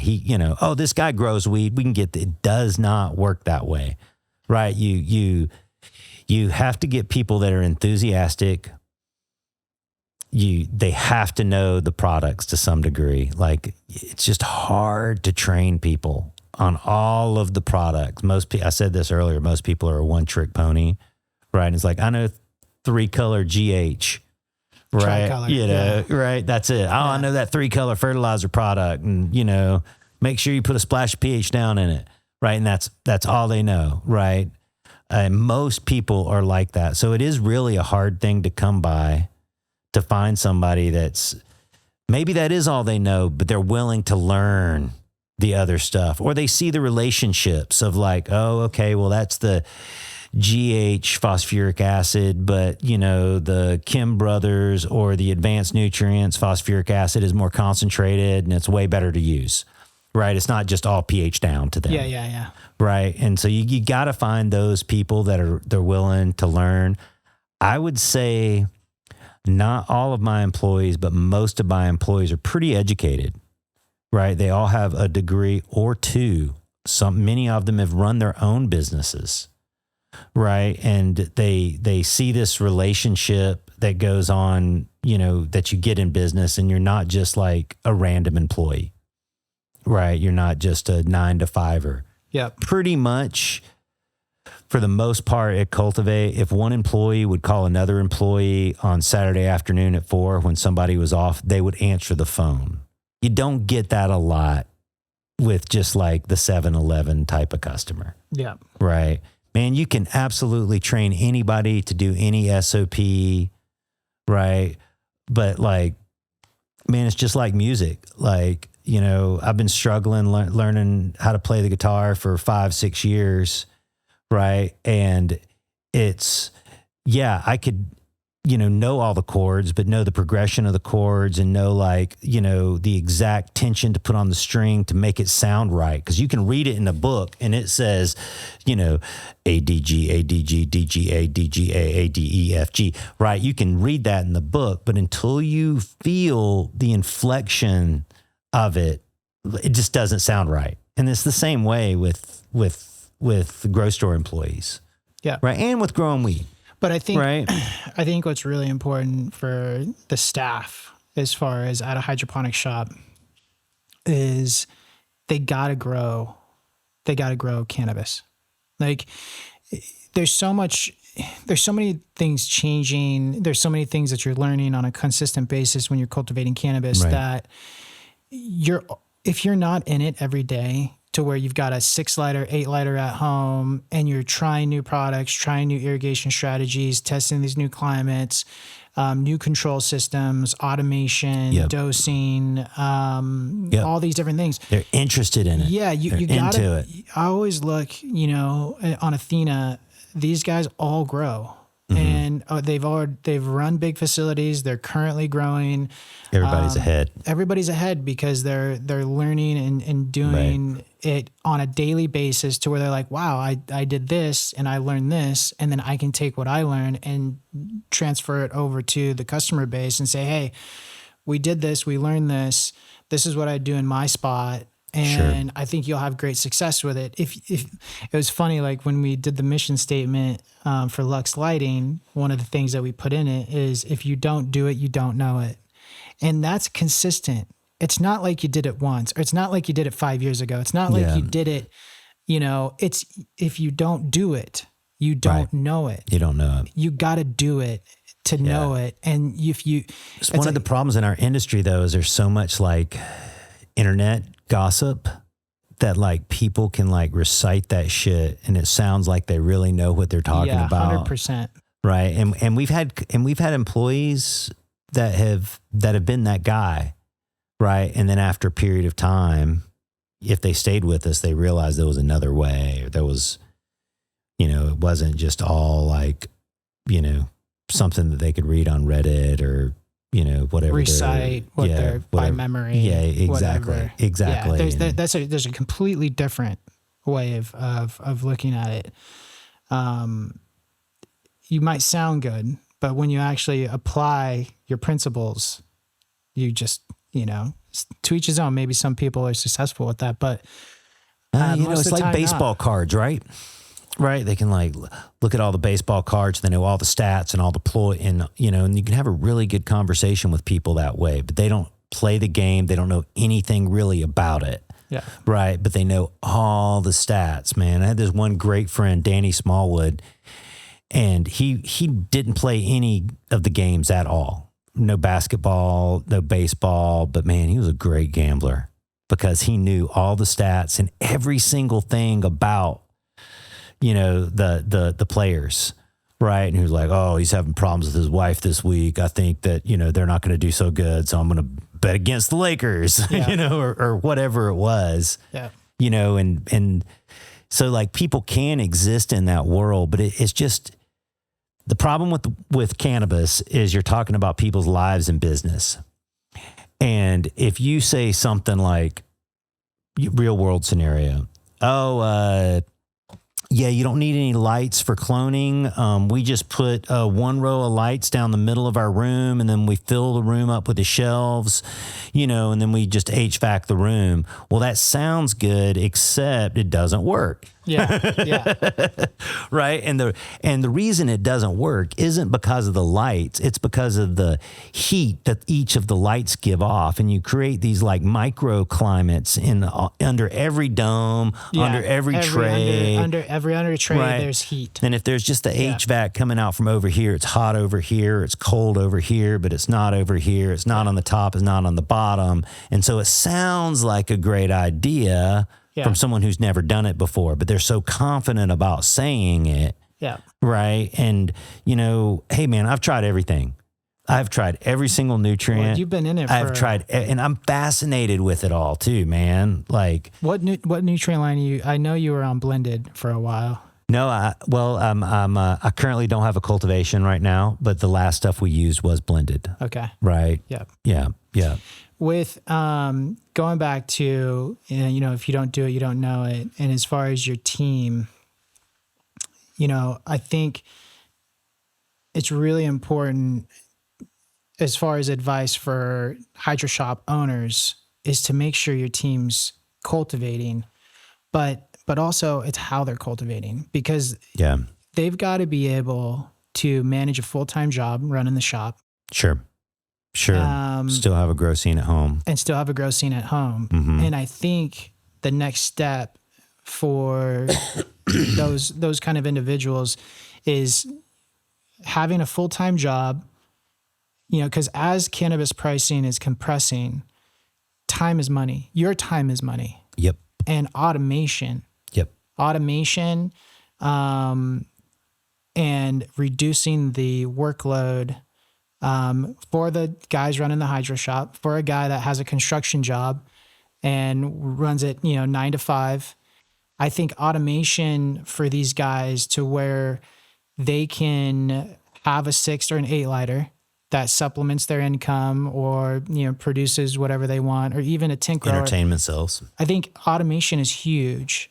And I think we get to a point to where you set it down into a schedule that's a step by step that allows you to have a full-time job and allows you to go on vacation for 2 to 3 weeks at a time, right? Because you can if you set up the right grow, you can, and you set the right automation into it, you don't have to be there to 2 to 3 weeks. No. You could leave it.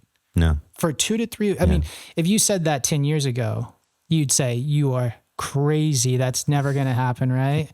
But today, For most people, they wouldn't have believed it. But for most people, they wouldn't have believed it. yeah, I was raised in this like guerrilla grow environment, right? Where like you would go plant outside and try not to come back, right? Yeah. And you put drip irrigation in, we'd water crystals or like, whatever it was, but it was automation, but it was also systems management is the other thing. You did say that too, because it's more than just having a drip system, and it's more than just having like an environmental control system, and it's more than just having like a formula of what you're going to do every week. Is you have to have this flow of materials that works. And the infrastructure. Right? 100% the infrastructure. You need, and, this is also a big topic of design, right, is a big topic on this, right? It's like people constantly want to make too small a veg room and too small a dry room and too small of a storage room. They want all of their thing into flower. But what happens is they can't veg enough plants or dry enough weed to be able to keep their flowers full, right? So you have to have this like flow too that happens, or else that creates work. It's like, oh, okay, well, I got to like move all these plants out here into these bins, and now I'm burping these bins to try to get them to dry because I got to bring this other weed in here because I didn't build my dry room big enough. Yeah. Right. Yeah. So it when you say automation, it's systems management, it's automation, right? It's more than just getting a troll master, right, and good irrigation. That's for sure. It's how am I bringing the soil in? How am I putting, cleaning the pots, right? It's all of it, right? Because I don't know, I've been doing it a long time. And my wife enjoys this too. She's been in it with me, for a long time. And, we'll like transplant stuff in the past, like with people, training them how to do it. And, we'll like get a tray out, put it down on top of like some pots, and then we'll transplant out 50 plants right in front of us without standing up. Right. Where other people would be like, they'll take one plant, they'll put it in, they'll put it together, they'll look at it, they'll smile, they'll give the thumbs up, and they'll go to the next plant. Yeah. Right. But like, it's hard to do that if you've got another job, right? Like you were saying, and it's this after, job program, right? It's this efficiency of labor. It's this efficiency of time. It's this materials flow. And right. I think that, it's like a whole new kind of, community, right? The guy that has the full-time job and then has a 6 or 8 lighter that's supplementing his income, or maybe a 12 lighter. Right. This is a historic farmer mentality right here. Farmers, they've got another job, and then they've got their alfalfa that they do on the side. Yeah. Right. And it's because they love it. They're into it. It's supplemental income, like either the job, they work at the county or like bus driver or something, and then they farm it on the side. And that's their main thing. but it might not be their main job. Yeah. I think I look at it as a whole new community, right? I mean, I shouldn't say new. There's people doing it out right now, but I think that if you can really guide, the community on how to do it, you can really help people be successful, and I think be successful with their side little farm business and what they're doing, either they're working at a hydro store or whatever, be successful in their role as a hydroponic, team member or whatnot as well. Right. So is that how you grew Athena and Luxx, is the same type of way, right? Is helping people be successful at it? That's exactly it. Yeah. So I think there's two main things, right? The first is, if you don't do it, you don't know it. Mm-hmm. And the difference between Ivan and I is that I was always a big greenhouse grower, and Ivan was obviously huge indoor grower, right? So we both grew, and we had been growing from the 4-light, garage grows to big commercial facilities, which we both operate. So you learn a tremendous amount through that. And if you're not growing the plant, like, how are you going to develop and make products to grow the plant? It makes no sense. So that's number one. Lots of people got bright ideas, don't they? Yeah, right? Exactly. Right. It's like, oh, that doesn't really work. And then number two is always focus on the customer's success, right? We came from a culture and an industry where you need 9 bottles or 12 bottles, and those bottles are sometimes $300-$400 for a 6-gallon. And it's like they're taking all these different minerals and they're separating it into all these different bottles and then overcharging us for so many years. Sure. And actually, when they're doing that, they're making it a lot more difficult to grow this plant that we love, right?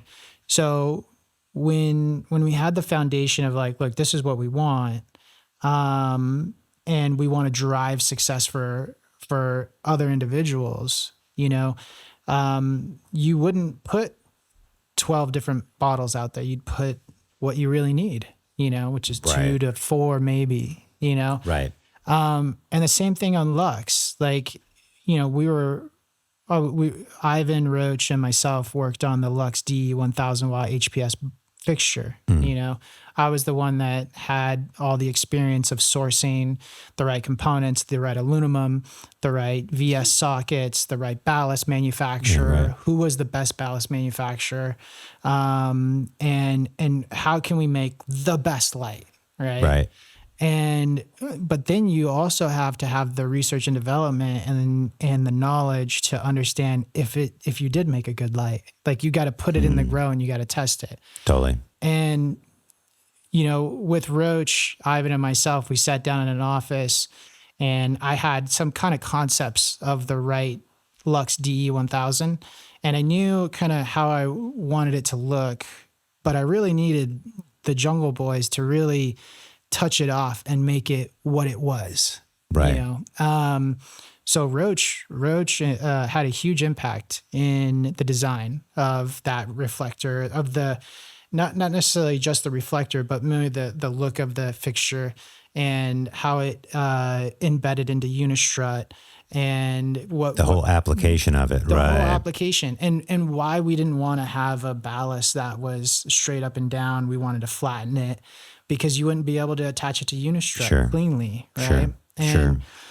So that all goes back to growing and knowing what you want and experience. And I think those two things are the reason why we've been able to make 2 successful brands in the industry, is really focusing on other people's success and continuing to focus on it. I mean, with the research and development room that we have at the Jungle Boys facility now, I mean, it costs a few $100,000 to build that R&D room. And where we're able to run trials, true side-by-sides, using all kinds of different, things that aren't being used currently in the industry to increase terpenes, to do this, to do that. And you're just nerds about it, right? We just continuously are always trying to improve on doing true side-by-sides with different formulations and learning new stuff and having the right team in place. So I think, that those two things are the biggest reasons.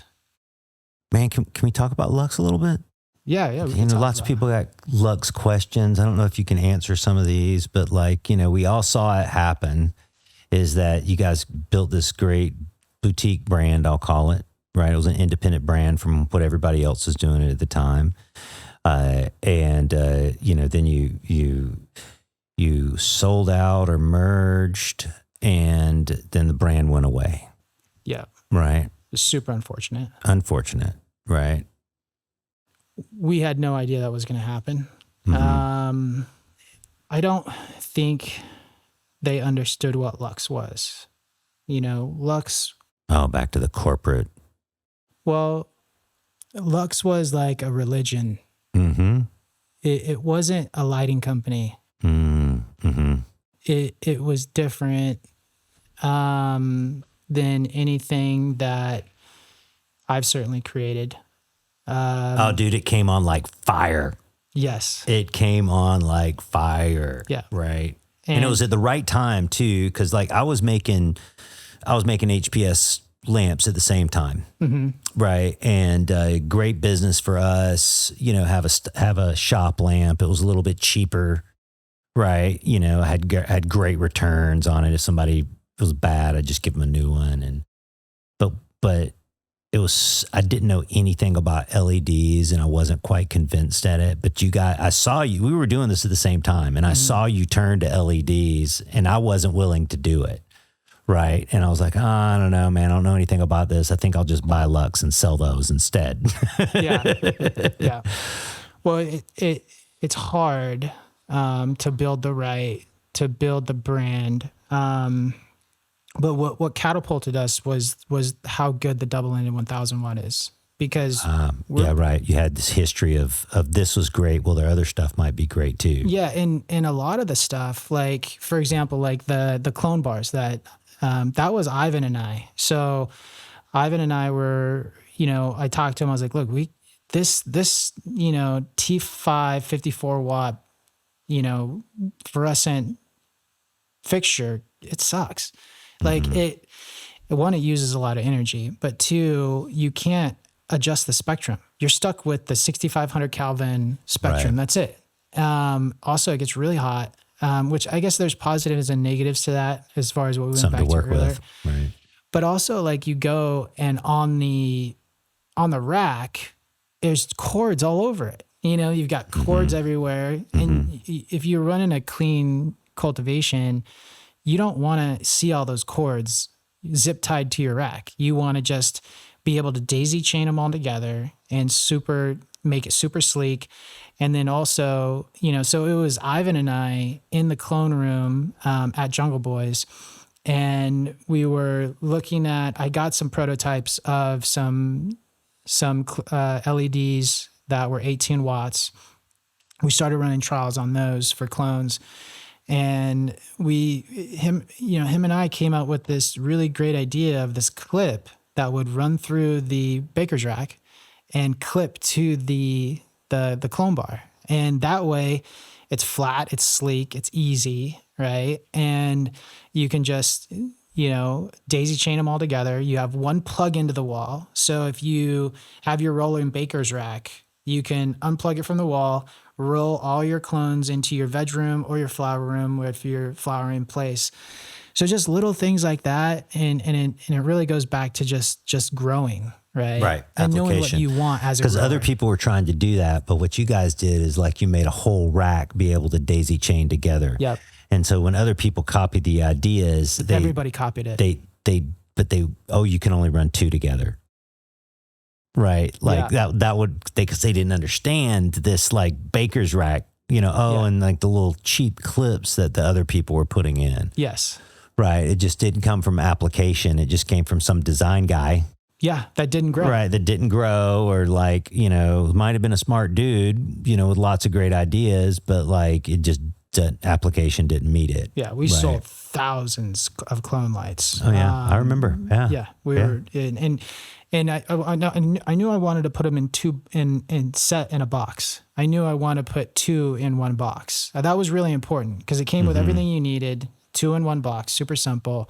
You save like 60% on your energy consumption with that, and that was a big deal. But I think with Luxx, we really focused on the customer and making life easier for the customer. And on the brand side, we told the story of who we were and what we believed. And I think that was really important. And it wasn't bullshit. It wasn't bullshit. Yeah, right. Wasn't bullshit. Yeah, because we found the common ground. We all came from the same place. We all came from the 4-light grow. We all had issues in the past, and we were able to communicate that, and that's how it became a religion.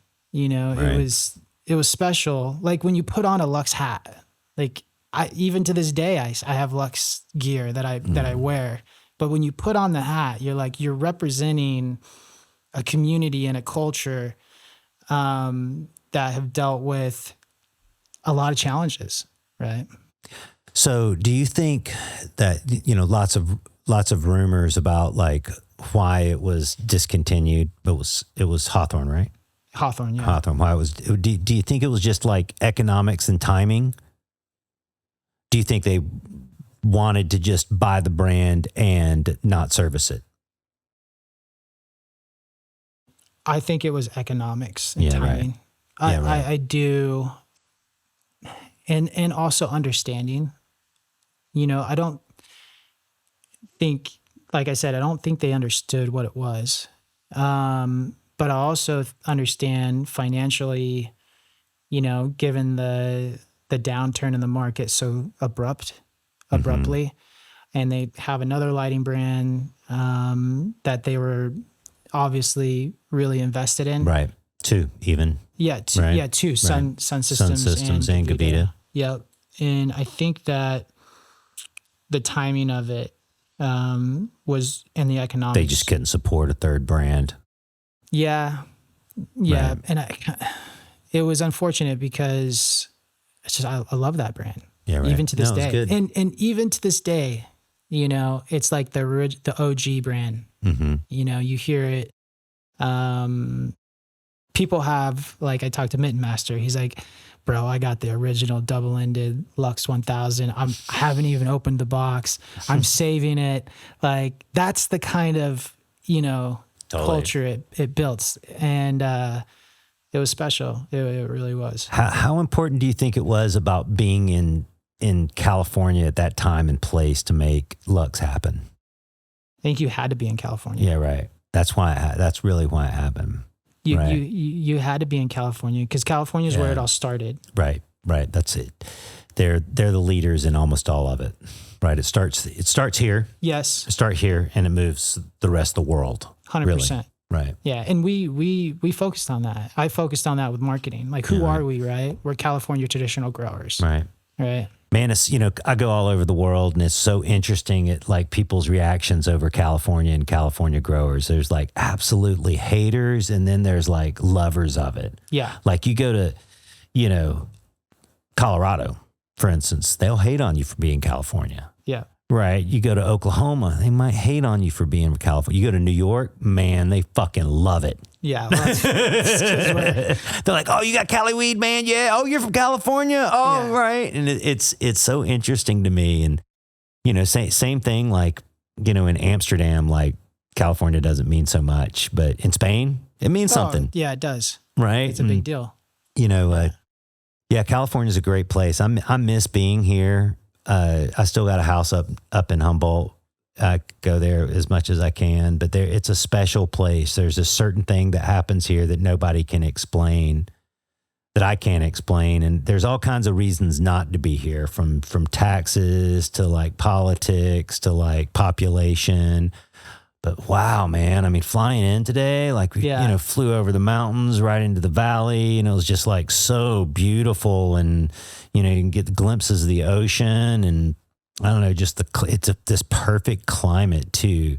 Like in Oklahoma, it'll be 115 degrees and 50% humidity, unbearable. And then the wind starts to blow, right? And like, hell, I left Colorado this morning, it was 0 degrees, and it's just, I don't know. I mean, I have a love-hate relationship with it for sure. I hate that I kind of like got pushed out of it or pushed myself out of it, looking for greener pastures, and, and I love it for like avocados on everything and great weed everywhere. And, going back to kind of like the business side of things, if you could go back to your younger self and give your younger self advice, being through everything that you've been through, what advice would you give yourself? Don't spend all the fucking money. Save some of that shit. 100%. I'll say this though, man. I've always been like a build it, invest in it. I've always invested in myself. Like people have come to me with other business ideas, and it's like, I don't have enough time or money into that. I'm invested in myself. So I've put it all back in. But there's Tim Ferriss, Tim Ferriss, podcaster. Tim Ferriss, right. I was listening to him on a podcast, not on his, but on somebody else's. And, he had some early success and some investment. And he had always wanted to go to Harvard Master's in Business School, right? Get a master's degree from Harvard. And he was at a point in his life where he was like, he just made a bunch of money, more than he'd ever thought he would have. So he decided that he was going to learn business through investment. So he took what would have been how much it would have cost him to get a master's in business and started doing investment and started, doing micro investment and micro businesses and taught himself business. Right. And like you mentioned that name to almost anybody. Yeah. Everybody. And everybody knows who he is. Yeah. And I was, and I like heard that back in 2010, and I realized that's what I had been doing, right? Like I could have gotten 10 master's degrees in business with the money that I had wasted or learned on. I won't call it wasted, right? Man, in the early days, the money was flowing far differently than it does now, for sure. And it just felt like it was always gonna be there and more was gonna come, right? I didn't have enough education on money management, right? I had flood and drain banking, fill it up and drain it, fill it up and drain it, and it took me a long time to figure it out. Right. And I know some people are really good at it.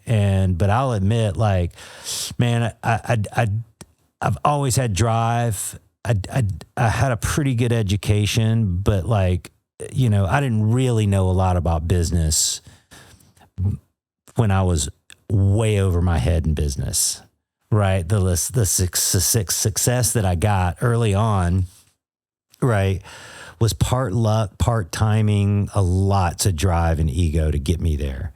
And I was over my head, right? I didn't really know how to handle it, and fortunately I had these great CPAs, Aaron and Michael, they taught me business, right? And I got my ass whipped by other people too. And they taught me business, right? Your competition. Yeah, my competition, right? And they were smarter and better than me, but I've always had this drive and man, I'll fall flat on my face and get right back up and do it again, to my fault, right?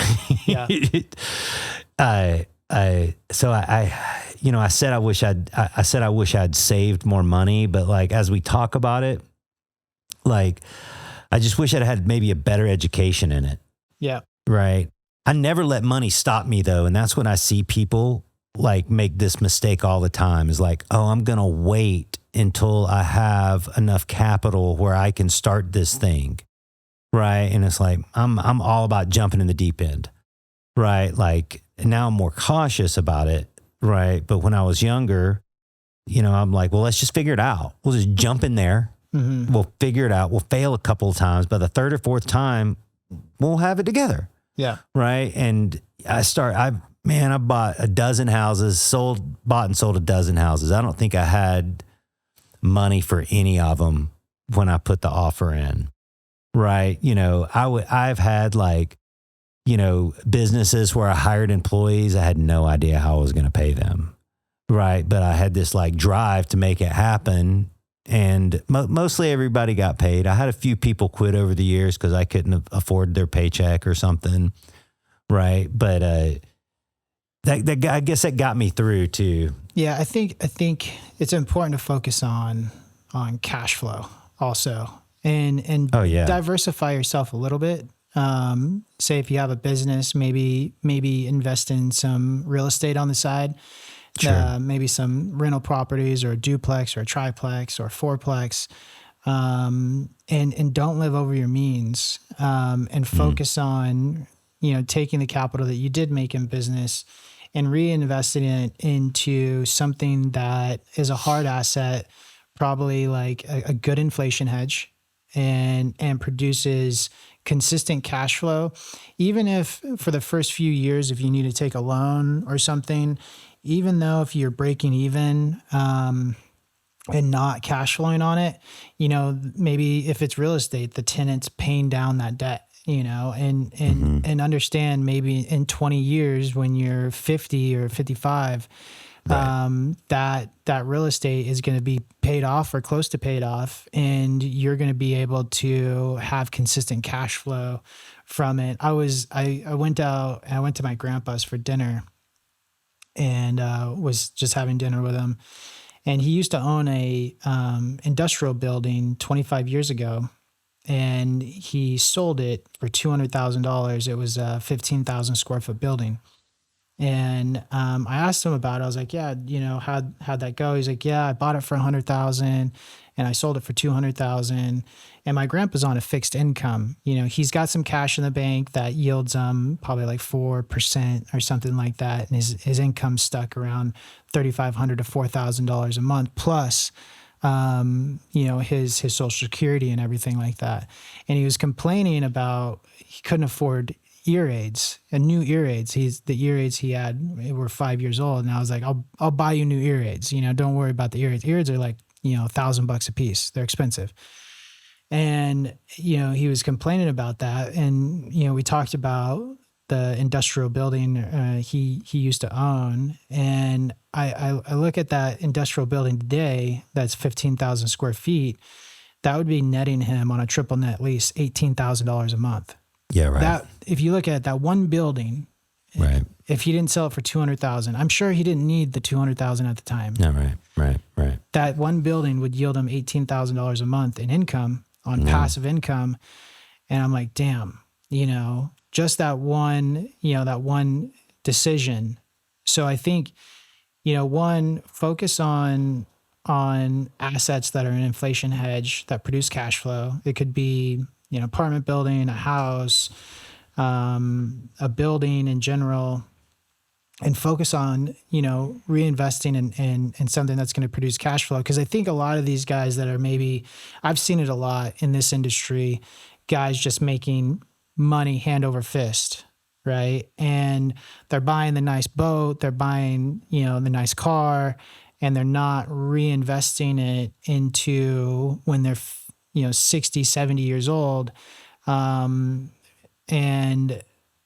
they could have this opportunity right now to focus on building their asset column, increasing their cash flow where they don't have to work. And then when they're 70 years old, they've got consistent cash flow and they can go have a business, maybe a hydro shop or maybe some other business that they enjoy doing. Right. But there's always this foundation that's in the background that's cash flowing, that if that business doesn't work out or this business doesn't work out, they've got something to fall back on that's producing a consistent amount of cash flow, and got consistent income. And then another thing is, I think it's really important to slow down and not move so fast in business. Like you're deciding, like you're a perfect example of that. Like you and I have been talking, and you've looked at multiple different markets to open up another hydro store, right? And you're looking at all these different options, but you've been doing that. You and I have been talking about that for over a year. Oh yeah, it's been going on for a couple of years, right? I thought about it for a year first. Yeah. See, think about, you're really taking your time. You're looking at the different markets, and even if it's a year, that's okay. If it's a couple of years, it's okay, as long as because once you make the move, you're now invested for 10, 15 plus years. It's easy to get into shit. It's hard to get out of it. Yes. Yes. It's easy to buy shit and get into shit, and it's hard to sell shit and get out of shit. Yeah, totally. Man, I learned about Cashflow maybe like 5 years into Royal Gold. And, the thing about the cocoa fiber business is, and the media business, and it's probably, thank you. It's probably similar for you, is with cocoa in September, or dirt in September, I have to commit to peat purchases and cocoa purchases and perlite purchases for the year. Right. And there's other ways to do it, but like, that's how I do it. Right. Many other people do it that way. And it's really hard to, like, especially when I was first starting out. Now it's like a little second nature, and we do it pretty good, but it's really hard to anticipate, like, okay, how much more or less am I going to sell this year? Right. Yeah. Like, I have to commit, or else I can't undercommit. I can't overcommit. If I overcommit, then I'm going to owe $1 million that I might not have. If I undercommit, it means I might lose $1 million, that I don't want to lose. Yeah. Right. And I'm going over with Aaron, my good friend, my CPA. And, we're looking at my previous year's taxes, and I look at the top line, or actually it was my profit and loss statement, right? And I'm looking at the top line, and man, it looks fucking great. It looks great, right? Like I did so well, but the way that the cash flowed into my business, I was hurting all year long, right? I wasn't able to keep up. I was always like, oh man, I can almost pay this. I can almost pay that. And at the end of the year, it looked like I had great profit, and I did, right? And I had money to pay my taxes, but the whole time, like, I hurt. I was like, oh, this isn't working out. It was the first year it was really like starting to work. Yeah. Right. And I was just so perplexed until he said those words, cash flow, right? And then I kind of realized what was going on. Is like, okay, well, and I had some investors, partners, friends, and they didn't understand it either. None of us did. Right. I was like, well, how can you make all this money? And then we don't have any money, and, there's barely money to pay the taxes. And it's like, well, the cash didn't flow right. Yeah. Right. I had to buy all these raw materials up front. Right. And then I couldn't. Cash is stuck in inventory. Cash is stuck in inventory. And then, like, by the time, like, we started getting paid again, I had to, like, buy more inventory. Yeah. Right. We can't just, like, buy the same amount this year. I got to buy it more. And that was a real, like, epiphany moment for me, is like, okay, well, you could make $100 million in a year. Right. But if the cash doesn't flow right, you won't feel any of that. And it'll be a struggle, and you'll hurt, and you'll won't be able to pay your bills. And even though, like, your accountant or your partners are like, what's going on? You just made $100 million. It's like, oh God, I know, but taxes, and, like, I got to buy this inventory. And that was a really hard thing for me to learn. But like I said, one of my superpowers now is inventory control and purchasing. Yeah. Right. And that was because of all of that. That'll increase cash flow right away. And one of the things I did was I thought outside the box, and I had arguments with people on this. I was like, all right, well, I'm going to change my physical year. Instead of January to December, I'm going to make it now June, because I get, soil business, we get all the money in the spring and the early summer. So like now I'm going to change my physical year till June. So now I'm managing all of the money when I have it, as opposed to this theoretical time and place. Yeah. Right. And man, had arguments with my partner, and like everybody told me I was doing, like, nobody does it this way. Well, I found out other people do it that way. They do it that way. And it absolutely worked for me. And I was able to to take the cash, count it all out, apply it appropriately. And what it started for me was I also started getting a paycheck at that period too. I hadn't really been getting a paycheck, because a lot of entrepreneurs do this, right? They're like, oh, I'm just going to get distributions. I'm just going to pay myself however much I need, right? And I realized that it was all this big equation, right? And if I would put in 1%, 2%, 3%, whatever for my pay, 5, 6, 7, 8% for taxes, right? Then it just all started to come out, as long as I had the cash to manage it. Yeah. Right. And that really changed things for me. It made it to where okay, I was getting a paycheck. My partners, they were getting paid. Right. We were able to actually manage the money. Right. But it took a while to figure it out. Like I said, I didn't have the best education in business. I didn't know what I was doing at the time. You certainly learned, though. Right. Oh, I learned, man. And I'll tell you, and I hope I don't come off too arrogant on this podcast to the people listening, but man, the reason we're one of the top hydro stores in the country right now, and I'll have distributors tell me I'm 3 or 4 or 5, right? Maybe I'm in the top 10. I don't really know. But the reason is because of that lesson back then, is man, I'm paying my bills right now, right? Everybody's getting paid, right? We're able to manage our cash. We're able to plot it out. I know exactly how much I'm going to spend on everything. We budgeted everything, and we're strict about it, right?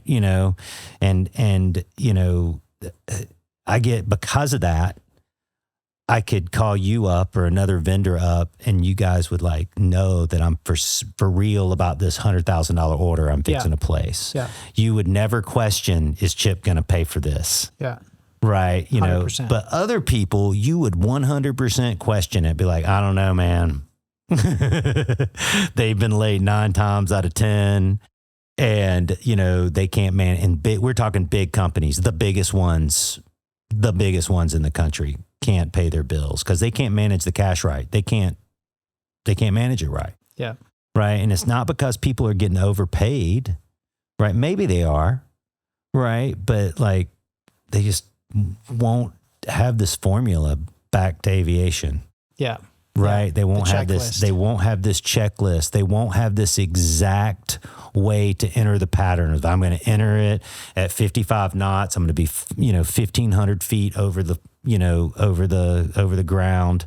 Right. I'm going to reduce my speed, reduce my angle. Right. Like it's this whole formula. And if you do it that way, you absolutely can be successful in pretty much any business that you want, but you have to resist the bright ideas. Yes. Right. 100%. You got to resist the when Matty over here, he comes in with this great idea that sounds great and it's a great idea, right? You have to say no. Yeah. Because it doesn't fit into the budget, right? When your marketing department shows up and they're like, we want to do this huge trade show and we want to give away this stuff. It's a great idea, but it doesn't fit into the program. It doesn't fit into the budget. And if you can't strictly follow that shit, it's just hard, man. Yeah, that's awesome. It's just hard. That's awesome advice. You got to learn to say no. Man. I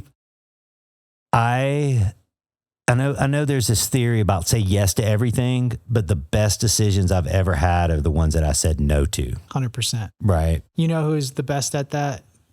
Is Ivan. Ivan's one of the.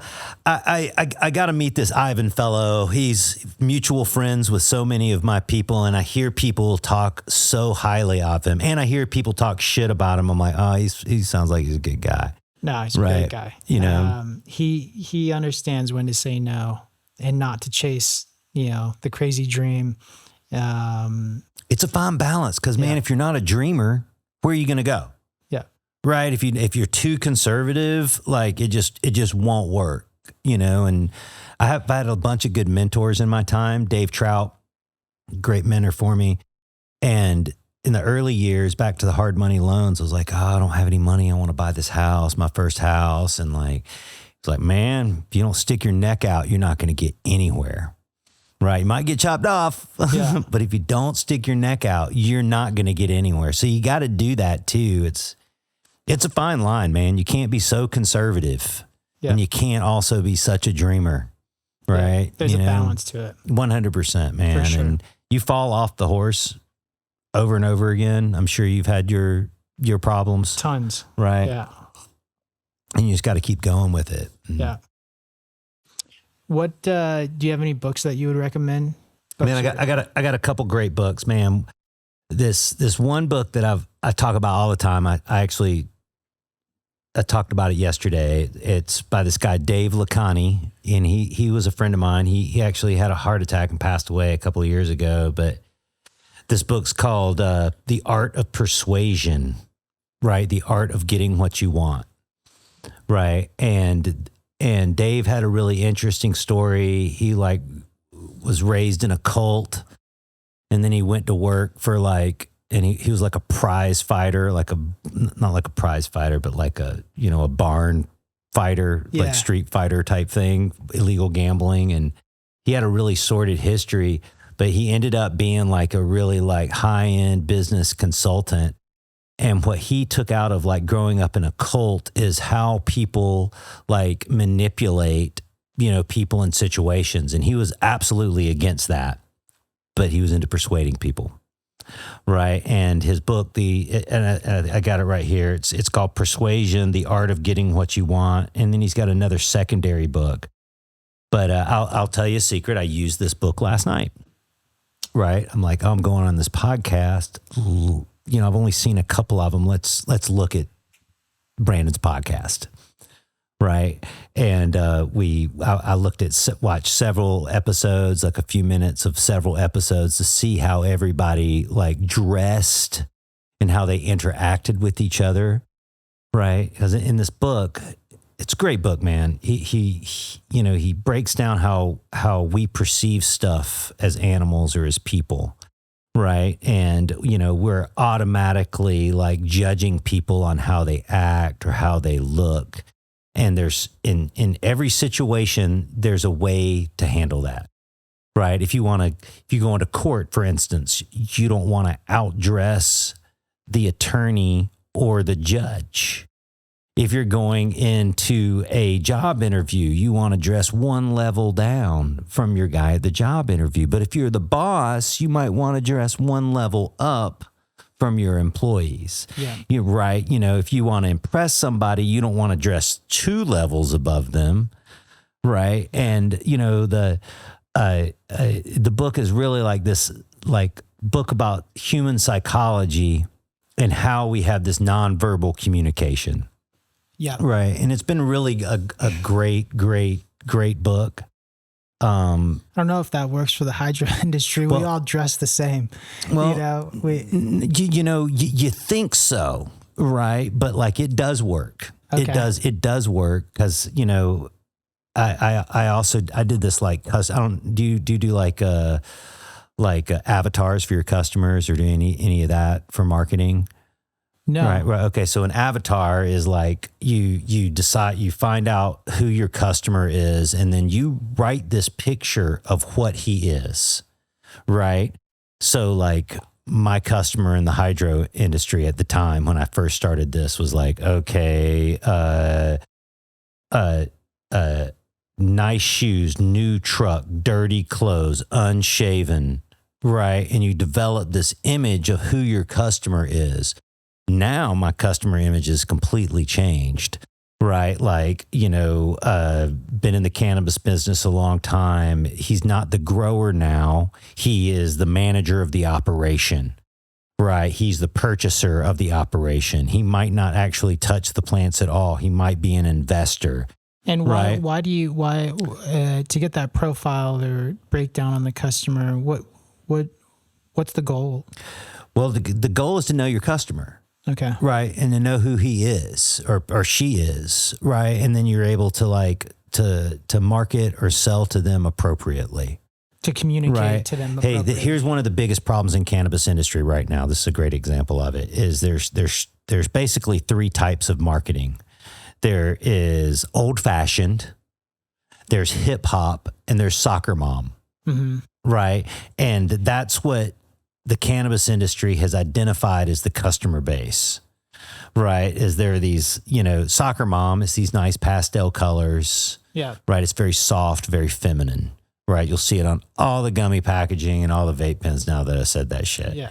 Right. And, then there's the old fashioned, which is like, an old looking label with like some squirrely borders and some flat colors on it. Yeah.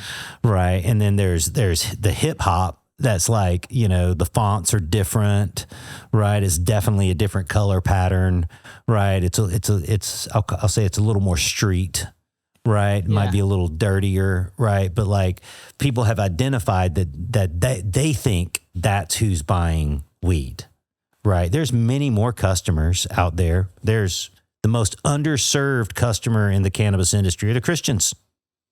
We're a Christian country. Like, man, they smoke weed. I know plenty of Christians that smoke weed and go to church and don't say anything about it to other people. Or maybe they do, but they're not long-haired, bearded hippies. Right. Dude, rednecks love weed, like fishing. And, I love fishing, man. Don't get me fishing and hunting. Like, I guarantee you, like, there's a chunk of people who say they're going deer hunting and all they're doing is going to smoke weed in the woods. Yeah. Right. Yeah. You don't really see like that kind of marketing, like the hunting or that kind of group. Right. Right. And, that's a whole nother thing about marketing companies in cannabis. But, I'm in this business networking group. It's called Baby Bathwater Institute or Baby Bathwater. Yeah, maybe Baby Bathwater Institute. I've been a member for 10 years. You'd think I'd know the name, but,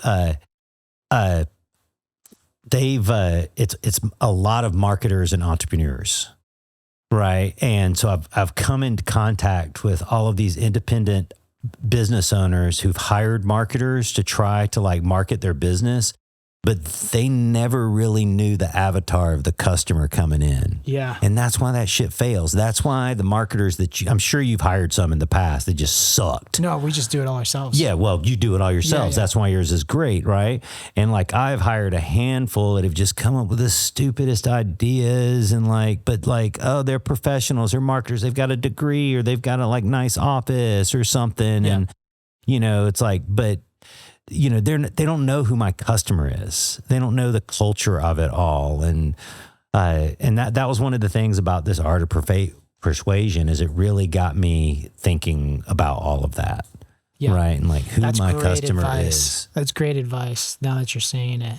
And that's probably one of the reasons why we're so successful is because we understand who our customer is. Yeah, right. And if you go to a marketing company, and I've got friends who are marketers, and I've worked with a dozen marketing companies over time, they'll all do these like little worksheet actions that try to pull this type of stuff out. Yeah. Right. But because they're so corporate or don't understand, and some of them are probably great, but just most people, it's just like growing weed. A lot of people want to do it, but only a handful of people are great at it. Yeah. Same thing with marketers and graphic artists, right? Is very few of them can actually like pull that information out of you. And they all do it by like answering, like giving you these questionnaires and like, they're almost all like the same type of thing, right? It's like, who is your customer? What are your goals? What's the colors you like? What's the age demographic of people? Right. It's this whole thing for them to figure it out. But see, you just see it. Yeah, we just see it because we are it. You are it, right, Yeah. right. Like you could, like this guy over here. You're like, oh, he's my customer, right? Well, now he is. He's growing his first 4x4 tent. He's killing it. Oh hell yeah, man! Here's to it. When was your first crop? I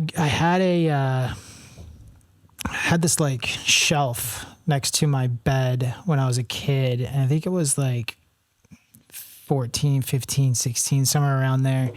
And I had got some seeds I used to be a skateboarder kid. Sure, me too. And used to go to the skate park. And all the delinquents at the skate park. Yeah. And I got some seeds from somebody, one of my buddies that was a skater. And I planted it in a little pot in soil and put a little fluorescent lights into this cabinet next to my bed, and grew kind of my first plant. I never really flowered it or anything, but that was the first time. And then from then on, I would just get seeds, and I used to have this like veggie garden in the backyard, and I used to grow all kinds of like potatoes, bell peppers, and a bunch of stuff. And I grew up in a Christian family. And I would grow weed in between all my veggie gardens, and the plants would eventually get big. And I was like, like 4 to 15. Wow, those are some weird looking peas, Mom. Yeah. And my dad would come home and cut them all down. So I'd go out to my veggie garden and be working on all my little plants in between everything, and he'd come and kill them all. And I remember... So there's like, I lived on an acre, and there's this like white building made out of refrigerator panels, just like DPS panels. Sure. And my dad wasn't using it anymore. And I was like 16 at the time, still living at home. And I blocked off like a bedroom size section out of that little, old refrigerator shed warehouse thing. And I grew a single light in there. And that was the first time I did hydroponics with clones. And I remember I got Northern Lights and White Widow. And there's this guy down the street that I knew that grew weed just from the neighborhood kids. And I would go to his house nonstop. And I would say, hey, I heard you got clones. And I just had this crazy passion for growing weed. And he would be like, dude, you're like underage. I can't give you clones. Like, leave me alone. Get out of here, kid. And I just consistently bugged him nonstop until I got what I wanted. Finally, he sold me he gave them to me in a ice chest. It was a bunch of clones. And I took them to that shed I made, and I got my first light. It was a 400 watt HPS from my good friend's cousin. Sold it to me for like $300, and I hung it up in there. And I started with Fox Farm, Flood and Drain, and I got rock wool. Drove to the hydro store, got rock wool, and grew my first indoor. And then my dad found it. There were huge plants. Everything was going great. I was really happy with it. And he's dad, like, man, the power bill's a little weird. What's going on? Don't leave a light down in that shed. He ends up finding it, and I just had a Toyota Tacoma at the time, and hits me up, calls me. I go in the back. He calls me. He's like, hey, I'm calling the cops on you right now. And I'm like, what? And then I got home, jammed home, and he's like, you know how when you push 911, your phone goes red and stuff? He was like, look, I'm calling the cops right now on you. And I'm like, no. And I just start grabbing all the plants. I put them in boxes. I throw them in the back of my Toyota pickup truck, and I'm driving down the freeway, and fucking both boxes fly out on the freeway. And I'm just like, dude, this is such a mess, And then from then on, I moved out later. And finally got my own house or my own spot and started growing weed on my own. But, back then it seemed like the hardest thing to do was to actually find a good spot to grow weed. Yeah, sure. That was like one of the most difficult things, back then is finding the right spot. Sure. What, at closing, what's a piece of advice that you would leave with everybody listening as far as in business? Well, we've given up, you've dug out some gems today. Cashflow, great gem. Drive, right? Have drive to do it. You don't have to have any education. You don't have to have any knowledge to do it all. Yeah, but drive not in just doing it. Drive into like doing the research and how to do it right. Oh, yeah. You just can't just be blind. Yeah. Right, and go for it, for sure. I mean, some people can, but like, man, you're going to fail, man. That, you just got to take those licks, and like, you can't listen to people around you either that like, cause they'll only remember the failures, right? Your closest friends, your closest relatives, they're going to tell you to quit when things get bad, right? And you can't listen to that. You got to like have a goal and be focused on it and just like, no, this is what I'm doing, right? It's a hard thing to do. That's for sure. Yeah. To ignore the naysayers. Yeah, exactly. Cause it's, shit's hard, dude. Business is not easy. Right. And I have people right now who think like I'm, been successful my whole life and golden because they've never seen, all the bad shit. Right. It's like, hey, the best way to be a good photographer is you don't show your bad photos. Yeah. Right. You only show your good shit. And like a lot of people, that's what they see from me. That's what they see from you, but our close friends, the people who advise us, they don't have that entrepreneur experience maybe, or that entrepreneurial drive, because it takes a certain person that wants to be crazy enough to do it. Right. And most people do not understand, they're scared. They're going to quit. Right. In entrepreneurs, it's a double-edged sword. Like you do have to know when to quit sometimes. You're going to fail on your ad. You got to walk away and go do some other shit. Yeah. Right. But you also like, you can't quit. You just got to keep at it, and honestly, it's that not quitting is one of my biggest faults, not quitting. Right. Like I'm a great starter. I'm hard at quitting. Right. Do you see yourself as like a startup guy, or do you thrive in being an operator as well? Which one do you lean towards? Man, I really love to take a problem and fix it. And that's operations. Right. But like a day-to-day operator, that's not me. I'm the problem solver. Yeah. Right. And that's my job in my business right now. Like we're moving to a new POS system, for instance. I don't work the POS. Right. I don't work any of that stuff. I got great people better than me to do that. Right. But like everybody's having a problem with it. And I'm like, okay, let's organize this shit. Right. Okay. We need some SOPs. What's the real problem here? And I have this ability to like see through it, and the not quit drive to try some stuff, fail at it, and then immediately been like, okay, well, let's try something different. Yeah. Right. And that's been one of my biggest complaints from, people who've worked with me, either partners or employees, is like, you're always changing it up, Chip. You're always changing it. And it's like, well, I'm trying to make it work right. Yeah. Right. Like I'm not arrogant enough to know that there's one way I should be growing, or one way I should be like operating my inventory, or one way I should be like hiring employees. Like, I don't know, shit changes. Right. Like if you don't change with it and realize what the problems are and fix it and move on, then like you're just going to be stuck in the past. Yeah.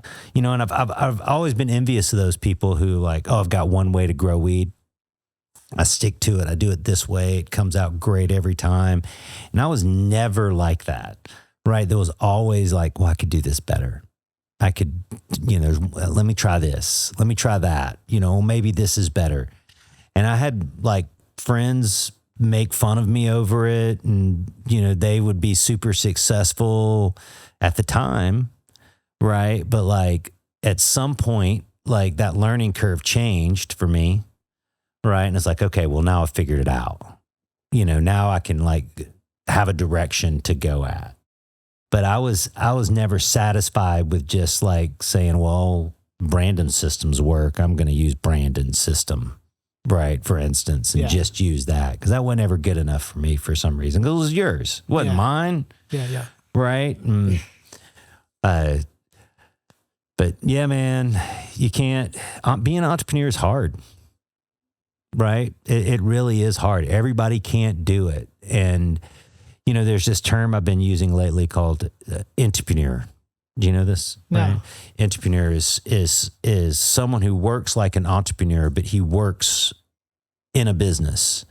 So he has all the same drive, all of the same like intelligence that an entrepreneur might have, but he doesn't have the risk taking. They won't take the risk, right, of doing it themselves. And like your best managers, they're entrepreneurs. They want to work on your business. They want to take your assets, make them better, right? But they're acting very similar to an entrepreneur without the stress or the, of it all. And you need those people. No, there's times, right? Dude, trust me, there's times where I think like, damn, it'd be a lot easier just to work for somebody else. Totally. But then you'd have to, how late did you show up for this meeting today? You'd have to show up on time. Yeah. But it does make things a lot easier because of all the drama and the challenges and lawsuit or problems. That you just walk away from it. Yeah, right. You don't have to deal with any of that. Right. No, it's hard, man. That's for sure. But there's a certain part of our personalities that we're driven to that though. Right? Like, we want to like solve that problem and, like, hey man, I just had this lease fall through and on a location I was trying to put in a hydro store in and like, I definitely like felt like I was kicked in the balls over it. Like I'd put all this energy into it and time and like I'd try to, now I've learned my lessons of keeping shit quiet until I'm almost there. Yes. Right. Cause like you start talking shit about something and then like it's not done yet. And like things happen and you move on and other people in your organization or friends or whatever, they're like, well, I thought you were going to do this. And I used to be like that where I would talk about what I was doing, how I was going to do it and to get other people's opinions and to see what they thought about it. But I don't do that anymore. And even my wife, she was like, where did that come from? You guys did that? And I was like, yeah, that's what we're doing. She's like, I had no idea. Right. And because I don't talk about it anymore. Yeah, right. I don't talk about what you're doing or what you've done, not what you're going to do. Yeah. Right. It's really important. Yeah. And the lease that just fell through, I didn't really tell anybody about what was going on until like a month or so ago. And I started talking about it because I was for sure this thing was going to work out. Yeah. Right. And then like it didn't work out. Right. And so I felt kicked in the balls about it, but like I immediately started calling more places. Right. Immediately was like, okay, well, that didn't work. Let me move on to something else. Was that more like a retail environment? Is that the one that we're talking about? Man, just I just couldn't come to terms with the lease, but I had kind of committed to it. But also it felt like more of a retail. Like more, because you don't put a hydro store in a shopping mall. Oh, no. Right. No, it wasn't like that? No. All my shit's warehouse-like. Okay. Right. That's the only way to do it, man. It's the only way to do it. Only way to do it. Cul-de-sac, off the beaten path. Right. Well, I got a different plan. Discrete loading. Which is I want to be on a major street. I don't want to be behind a warehouse, right? I got to have a clear span building and I have to have loading docks. Right. So that's hard to get for that because most clear span buildings with loading docks are in this other section of town that's behind a building, behind a building. Yeah, but you got to really be careful because you can be on a freeway, right, to where you're visible from the freeway. But when the customer comes to you, nobody can see where they're pulling up. Nobody can see when they're loading. Well, see, that's the old school thought, though. Yeah. And it's changed a bit though. I don't know. Right? I don't think so. Well, for me, I do delivery. That's 90% of our business. Yeah. Right. Like, we have like 5 customers that might come into our big store every day, but like I got 3 trucks moving all day long. Yeah. Right. And I used to think that, okay, white trucks, nondescript. Right. Yeah. Dude, I got Cultivate, growers. I probably even got Athena on some of that shit. Right. You know, because it's a different world. And like, hey man, carbon filters, right? They were a game changer back in the bootleg days. Right, dude, I don't sell any carbon filters anymore. Nobody cares. They got one for compliance, and that's it. And like people don't really hide so much like they used to. Now, I get it. There's still like bootleg stuff going on, and like people got to be careful about do whatever they do with that, right? But for me, that's not like my biggest side of the business anymore, right? And I don't want to be in the shadows, back to us firing up weed wherever we go. It's like, I'm a promoter of it. Yeah. I want it to be on a major road. I want people to ride by every day and see my sign, Cultivate Supply, every day. No, I think that's good, but just the pickup still, maybe it's just old habits. The pickup has to be discreet. Well, yeah, I mean, loading docks are in the back. Yeah, perfect. Right. Perfect. Man, it's changed so much now, man. Like the bootleg cannabis industry is like they got better packaging than, the dispensaries do. Mm-hmm. Right? Like in some cases they've got better product. Right? Like they got better shipping and fulfillment. Yeah. Right? Because they don't have to do any of the compliance stuff that normal cannabis people like, oh yeah, you want a case? Let me ship it to you. You want a box? Let me ship it to you. Yeah. Right. It's all like changing so much now. Like I'll say this though, like say I was going to open up a store in Dallas, I would think more like what you're talking about. Yeah. Right. Or Houston maybe is like, okay. Or Atlanta, right. All big markets, but I probably wouldn't like put the shop up front. I probably would make it a little more discreet. Yeah. Right. But I'm really not trying to do that. Right. I'm a promoter of cannabis. I'm a promoter of growing. Right. Like, I want people to like ask me about it. And, so I'm totally out of the closet on ganja. Yeah, right. But now you can be now. We don't grow tomatoes anymore. Yeah. Right. Because that's what we used to say at the hydro store. Oh, yeah, we're growing tomatoes. Yeah. Right. And like, no. And you'll see on, like occasionally some lettuce or tomato shit will pop up on our website, the Cultivate Supply website, or on our advertising. But I really try to keep that off. Yeah. Right. Because I don't want to like have that front. I want to be for real. Yeah. Right. And, we're a core hydro shop. I sell hydroponic and organic supplies for people to grow weed, mushrooms, and cactuses. Yeah. Right. I'm not really like I'll sell to anybody who walks in. If you're, growing house plants, I got some great cocoa for you and some pretty cool nutrients if you're trying to grow like giant cactus, giant pumpkins or something. Right. But like, I'm not trying, my business isn't to sell to the like neighborhood gardener, the person planting seeds. And I'm into all of that too. Don't get me wrong. But like, that's just not me. Yeah. That's not what I want. You're a skateboarder. I'm not a Zoomies. Right. I'm a core skate shop.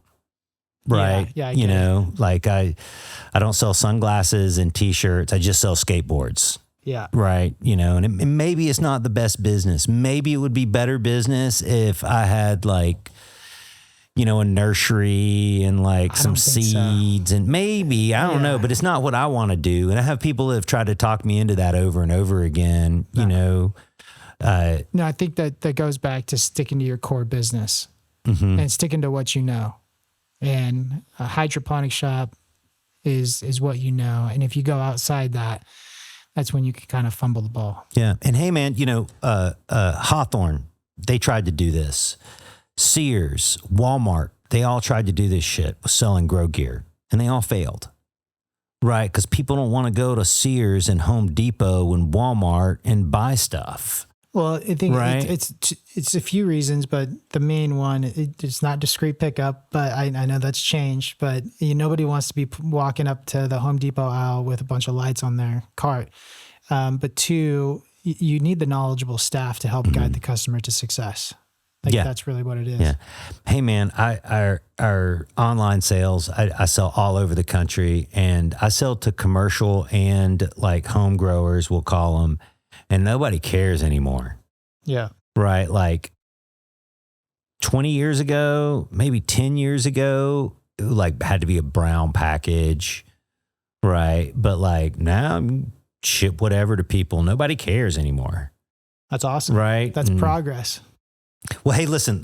Before we close, though, I gotta really thank you for encouraging me to come up with a compressed cocoa in a ready-to-use bag. For sure. Right. I had resisted it because this isn't a new technology. It's been going on for years, and I resisted it.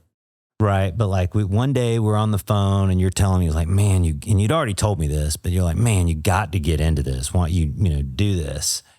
And man, it's been one of the best and most enthusiastic things that we have done. Awesome. Right. And for many reasons. One is, everybody's like a co-packer of product. And so they just get the same product everybody else does.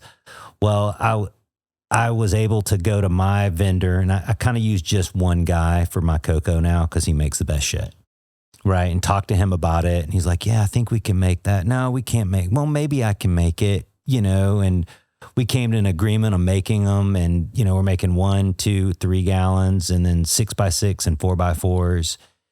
And it was it's been this really encouraging, like, project for several reasons. One is because I'm buying the best cocoa to go in this, where most people just get whatever is coming off the yard, whatever they can get. Right. Yeah. My guy in India had never really done this before. So it was a little bit of adventure. Because of that, he didn't have any restrictions and hasn't said no to anything. Right. So my packaging's awesome. Right. Where other people like, no, we can only do it this way.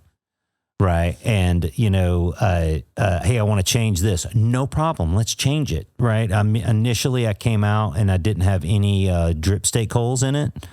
And people said, hey, these other Floorflex or somebody, they have the drip stake holes.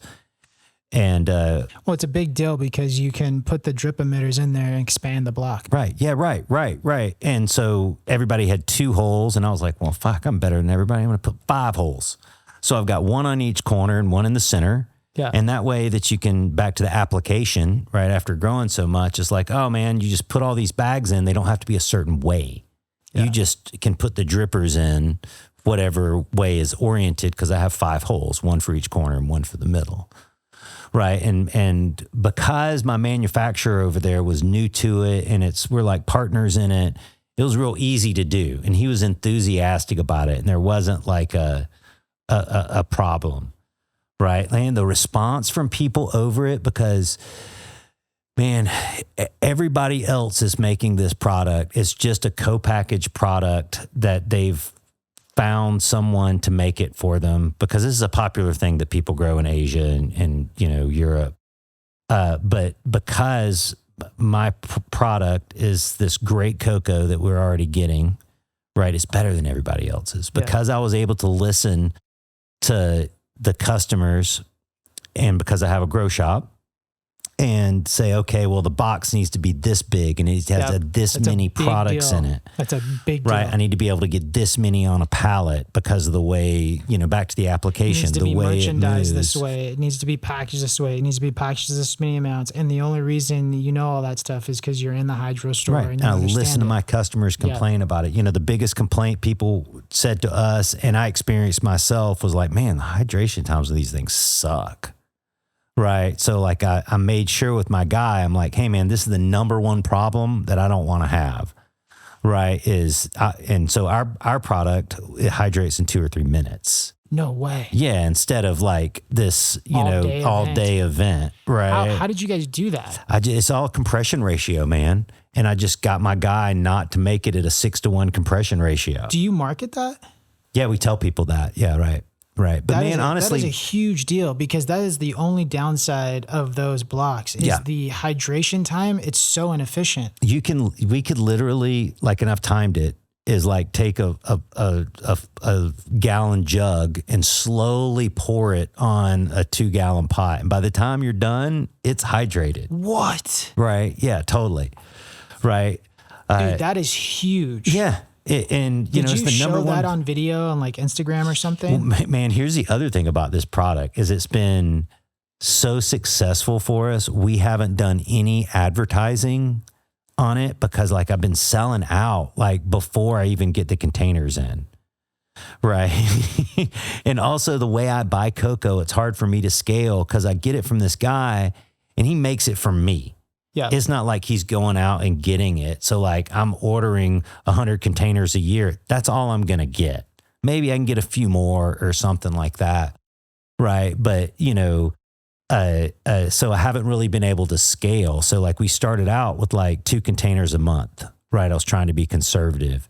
Right. And, I'm like next month, I think we'll have 7 containers that come in and we're slowly scaling it, but it's all like pre-sold. Right before I get it. So I haven't even really had a chance to market it. Right. Even though like now all the YouTube stuff and the TikTok stuff fixing to come out with it all. Mm-hmm. Right. But like one of the business mistakes I've made early on in the cocoa business was I put an ad in Maximum Yield.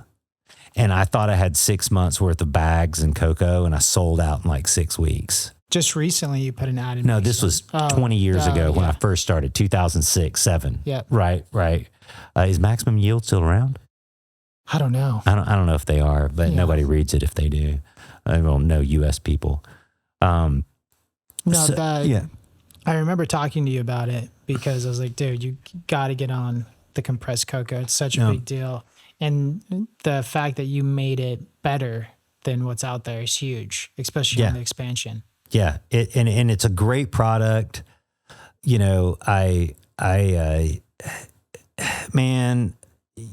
My competitors out there, they're just full of shit. They don't really actually grow or understand what the customers are. They might be doing great business, but their product's not great.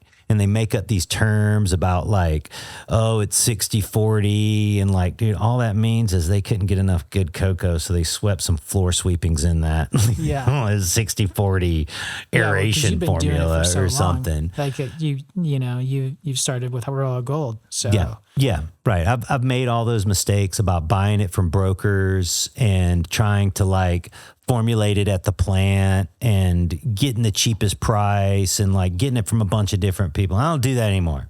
My guy makes it for me. Right. And then like I package it in the US. Going back to growing with Tuper, right? Because you formulated Tuper. Yeah. From the ground up. And now you're in straight cocoa. What's the go-to between Tuper and cocoa? Tuper and it's like 70-30. They're really good for employees or people who don't have their systems together.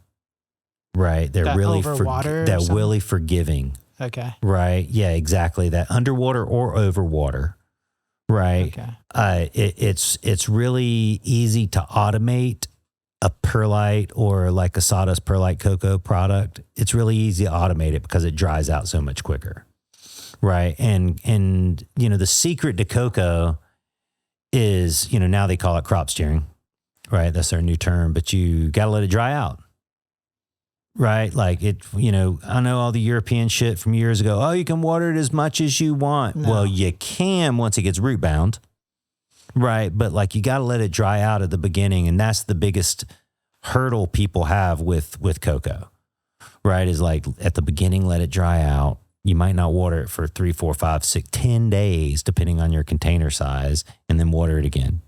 Right. And then like once it root bounds out, then like you can put it on this aggressive irrigation system You can water it as many times as you need to, right? Yeah.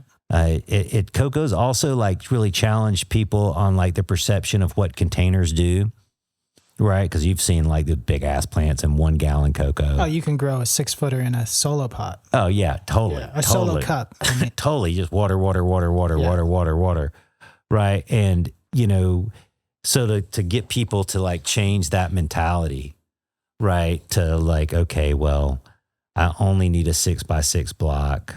I only need a 1 gallon block instead of a 3 gallon or a 5 gallon. And then that also changes this water strategy, because now like your 6x6 block, it dries out really quickly.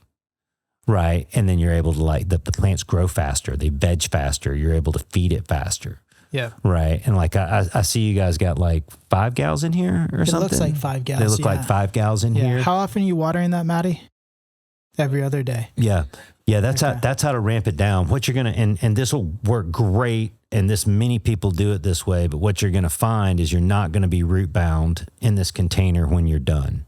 Yeah. Right. And in my opinion, and many other people's opinion, is you want to get it like root bound or heavily rooted, right, by the time you harvest. Yeah. Right? So you can get your irrigation. Get your irrigation going. Yeah. You can use crop steering technology or theory, in order to water it frequently, many times during the day. Right. Like the bigger containers are great for tents and home growers. But even like a tent like this, I'd really suggest more like a 3 gallon pot, right? Because it's only going to get so big. Yeah. Right. And you really want it to root out, right? If you could root it out before you flip it, to me, that's the perfect scenario. Right. But it's this whole equation back to the math of like, okay, I want a 4-foot tall plant, right? Like I can't veg it too much, right? So you got to put it all in a line. That's for sure. How can people find the new Growers compressed cocoa?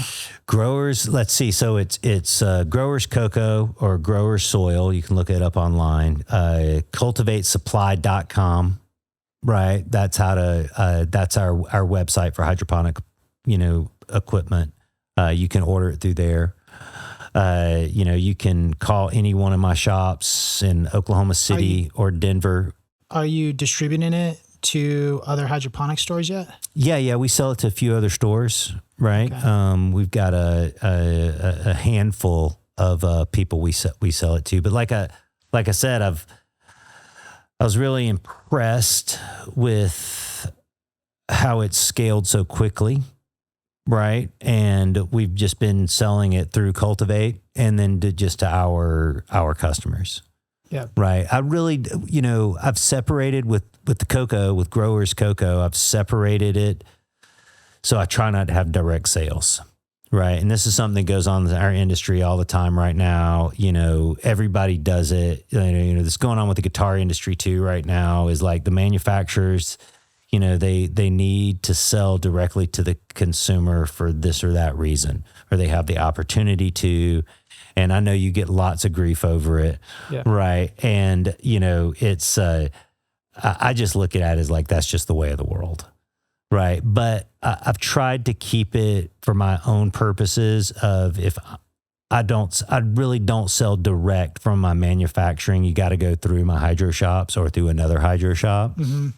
Partly because it's just easier to do. Yeah.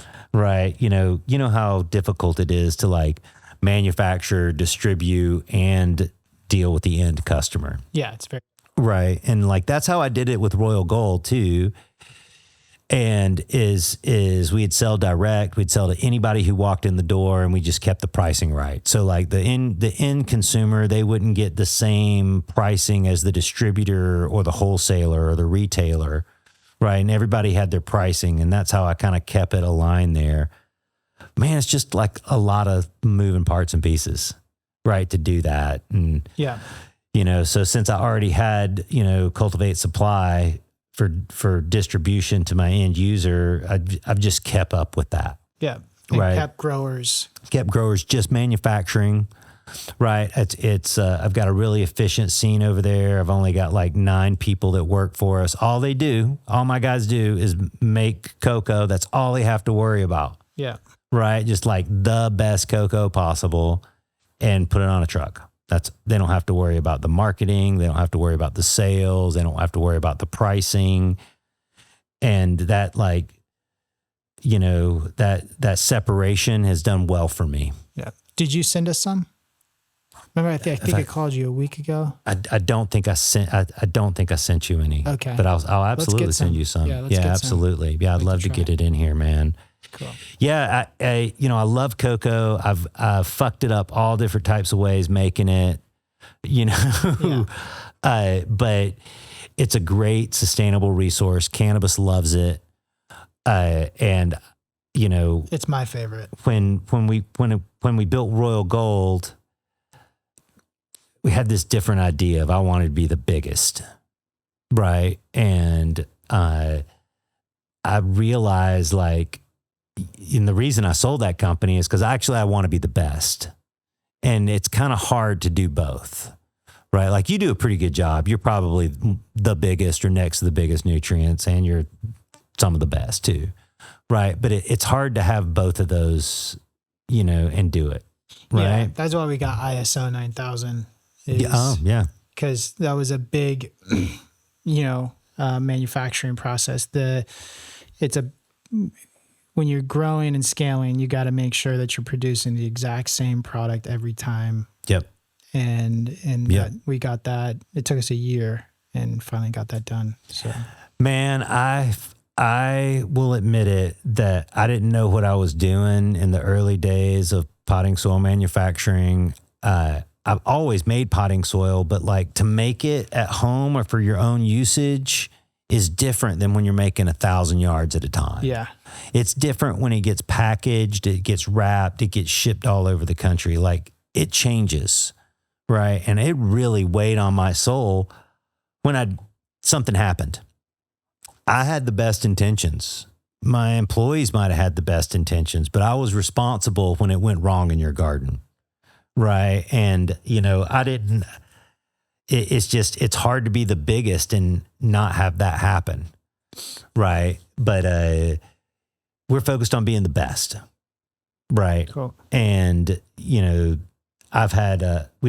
we get next to no complaints. I used to have a complaint office at Royal Gold. I don't have a complaint office at Growers. Yeah. Right. And nothing against those guys, man. Like they've legitimately crushed it. Right. They're in every hydro store in the country. You know, that business is set out to do like exactly what my original vision was and what Chad's been able to take it to. Right. Is make it like the biggest and be everywhere. But like, I just wanted something different. And I don't want to be like everybody else. And that's how it panned out. But this whole thing started because I just wanted to say thanks for encouraging me with that. Because I don't take too many other people's ideas. But when we talked, I just heard this thing in your voice about it. And I was like, you're like, this is the future. Yeah. It's what everybody's going to do. Right. Yeah. And it's not for everybody because it actually is cheaper if you have employees and all the equipment to buy loose soil and fill up pots. It's actually cheaper to do that. It is. Right. 100%. But you got the labor. If you don't have the labor, if you have like bug problems, maybe, right? Because like, these are disposable bags. So like you plant in them once and you send them away. So the next crop that comes in is completely clean. You don't perpetuate Oleifosterium, the Pythium, the like fungus gnats. You don't perpetuate that with it. You throw it out. Right. And like, yes, I get it. Plastic is an evil thing, but we have to make this choice of like, okay, well, I've cleaned this 3-gallon, 2-gallon pot 100 times now. Look at all the scratches in it. I've got a Pythium fusarium problem. I need to throw these pots away and start over again. Yeah. Right. And this does solve that problem. Yeah. And we do have, and the 6x6s are in a biodegradable, mesh bag. And, that I actually made that for me personally, right? Because it's just 3 liters of soil, right? And I could just take it and till it into the ground. That's what I do with my cocoa. Is I just drop it into the ground, and I know it's going to degrade. And Or like if somebody needed to throw them away, or they're like Colorado requires you to do it, right? So you have to throw it away. It's just easy to do. Yeah. Right. Well, I appreciate you making the flight out. It was a good conversation, and that was great. I hope the community learned something from it. Oh man, podcasts are incredible. I have learned so much from podcasts, and I'll tell you what I like about your podcast is you didn't follow the podcast book like everybody else does, right? I hate this shit. Here's how they all start. Hi, this is Chip Baker. I'm with so-and-so and so-and-so. And if you want to contact me or join my Patreon page, and I have this sponsor and I have that sponsor and, blah, blah, blah, blah, blah, blah, blah, blah, blah, blah. And I'm just fast forwarding it to 3.5, 4, 5, 6 minutes until they stop their bullshit. Yeah. Right. And like nobody wants to hear it. Let me tell you, it doesn't work. No. Right. It doesn't work. That's one of my biggest pet peeves is listening to a podcast and having to hear the whole thing, the whole, right. pitch or whatever. And I didn't have anything to pitch. I just wanted to just have genuine, real conversations about, right. Different subjects, and it goes back to, helping people drive success in their gardens. And I think the only way that you can get the message across is with good questions and long form, content. Yeah, absolutely. And absolutely, it really helps the community understand, whether it be irrigation strategy, whether it be business, whether it be climate or whatever. It really breaks it down. So there's no like hidden agenda or pitching some product. It's just, this is what's working for us, and use it, don't use it. Right. These are the mistakes that we made. Here's what not to do. And totally. Here's how we're winning. And it's so much more organic and just having a chat. Yeah. Well, it is self-promotion, because everybody knows that you're Athena and you're selling nutrients, right? But it's not an infomercial. No, it's not. Right. We'll do a podcast where we don't even talk about Athena. You know? It doesn't have to be. Oh, I heard all the flushing or not flushing conversations the other day. On one of my podcasts. 10 of your podcasts. Did you listen to a bunch of them? I looked at 5 minutes. Some of them I might have listened to longer, but there was a lot of fleshing conversations. Yeah. Right. That's popular idea. And yeah. You have any advice for me on the podcast side? Dude. Think we could be, what could we be doing better? Well, the problem with the whole world right now is it's easy access for so much stuff. So I look up Athena podcast and some other stuff shows up. Okay. Right. Like I would suggest you do some like SEO based on We the Growers and Athena podcast. Okay. Right. Are you putting any advertising into it? No. Oh yeah. No, this is just like a side gig that we do. It's not even a focus. I would really. I would look into some advertising. Okay. Right. Google. Right. Maybe not so much Facebook or Instagram, but you might want to do that too. I kind of do it all. Yeah. Right. Are you guys breaking any of the stuff into shorts? Yeah, we do shorts. You do shorts. Yeah. Shorts drives everything. That's for sure. But man, I mean, the successful podcast is this whole viral idea people have. Well, it's not really viral. Somebody's paid to advertise that product. Right, that short or that episode, and that gets the views, and then that gets people on there, right? The SEO link of it it has a lot to do with it, man. Getting that, and I failed at so much of this shit that, I sound like I know what I'm talking about. Maybe I do, but maybe I don't either, because I seem to fail at it all the time. But to really understand the SEO and get those titles SEO oriented, right? So that it's key search terms that people are searching for right now, right? And you can look this up. You can have your people look it up. There's programs to help you look it up.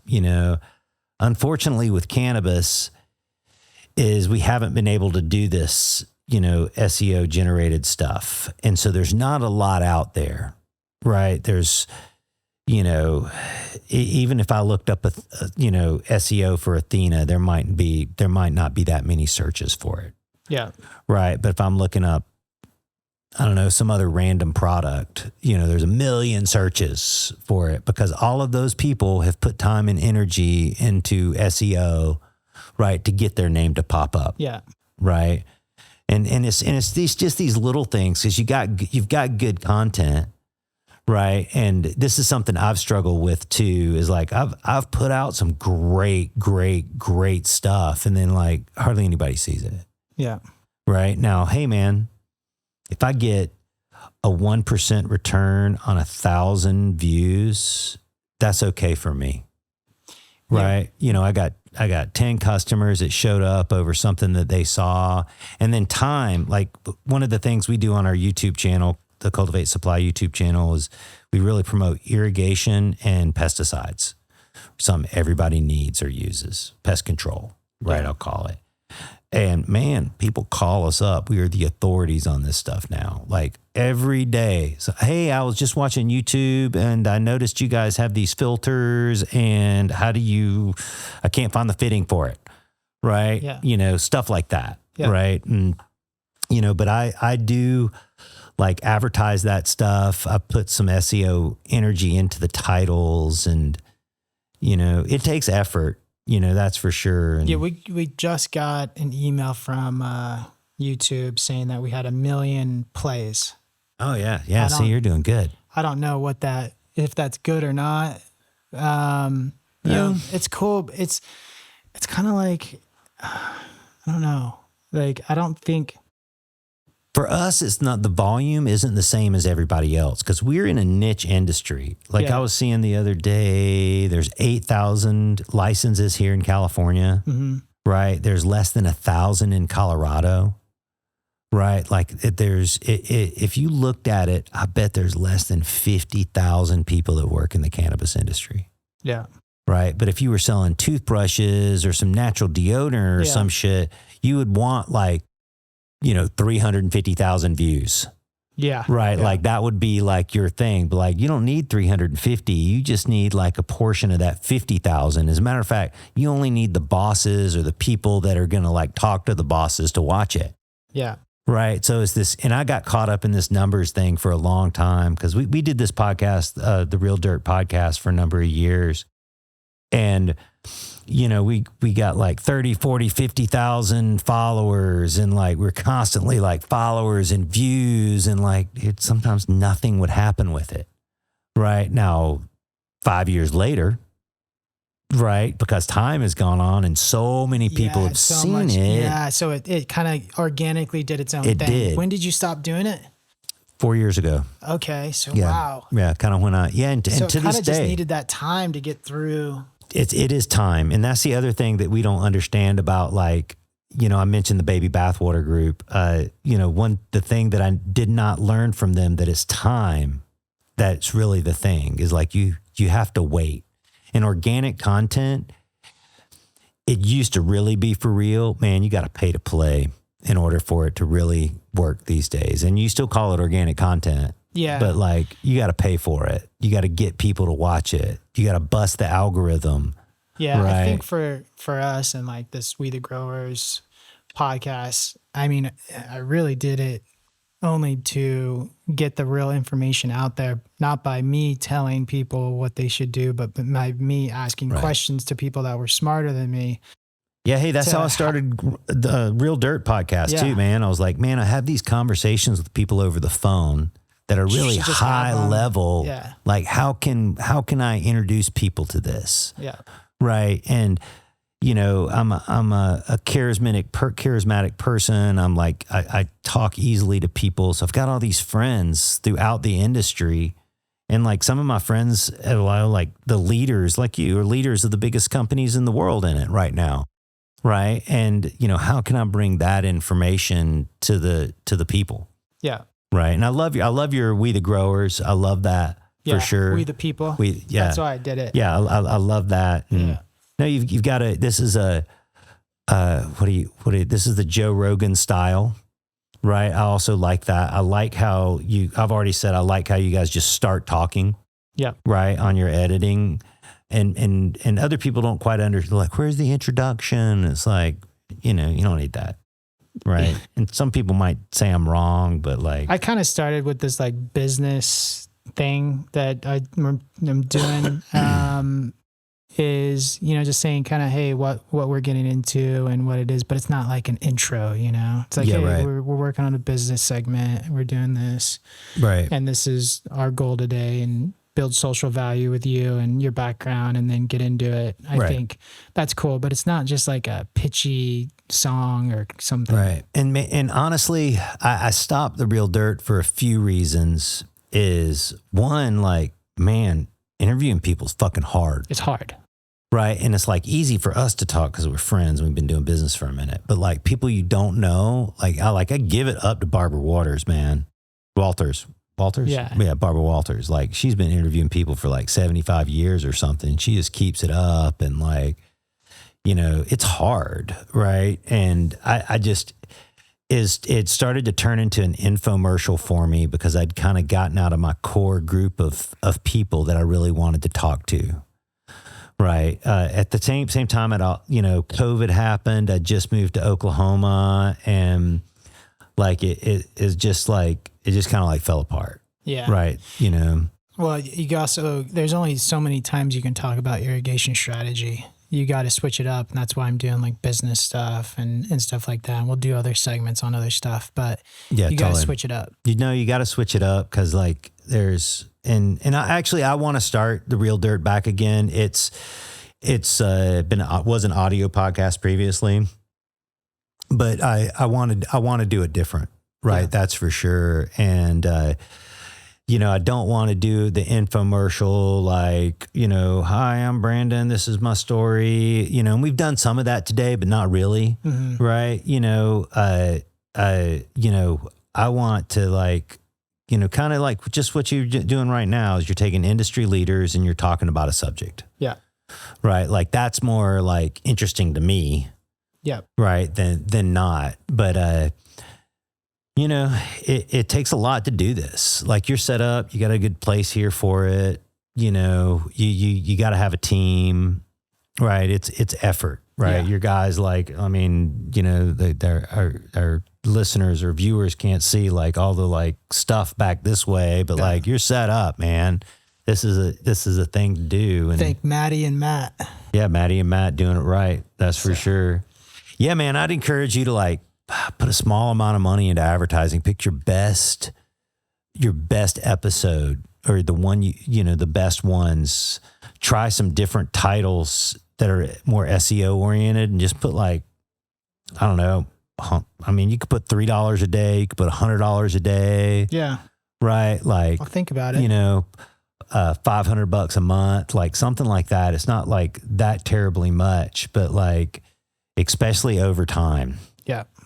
Yeah. Right. It totally pays off. And then you'll get out of that. Like when I look up Athena nutrients, I won't see the like psychotherapist from Switzerland or right. Yeah.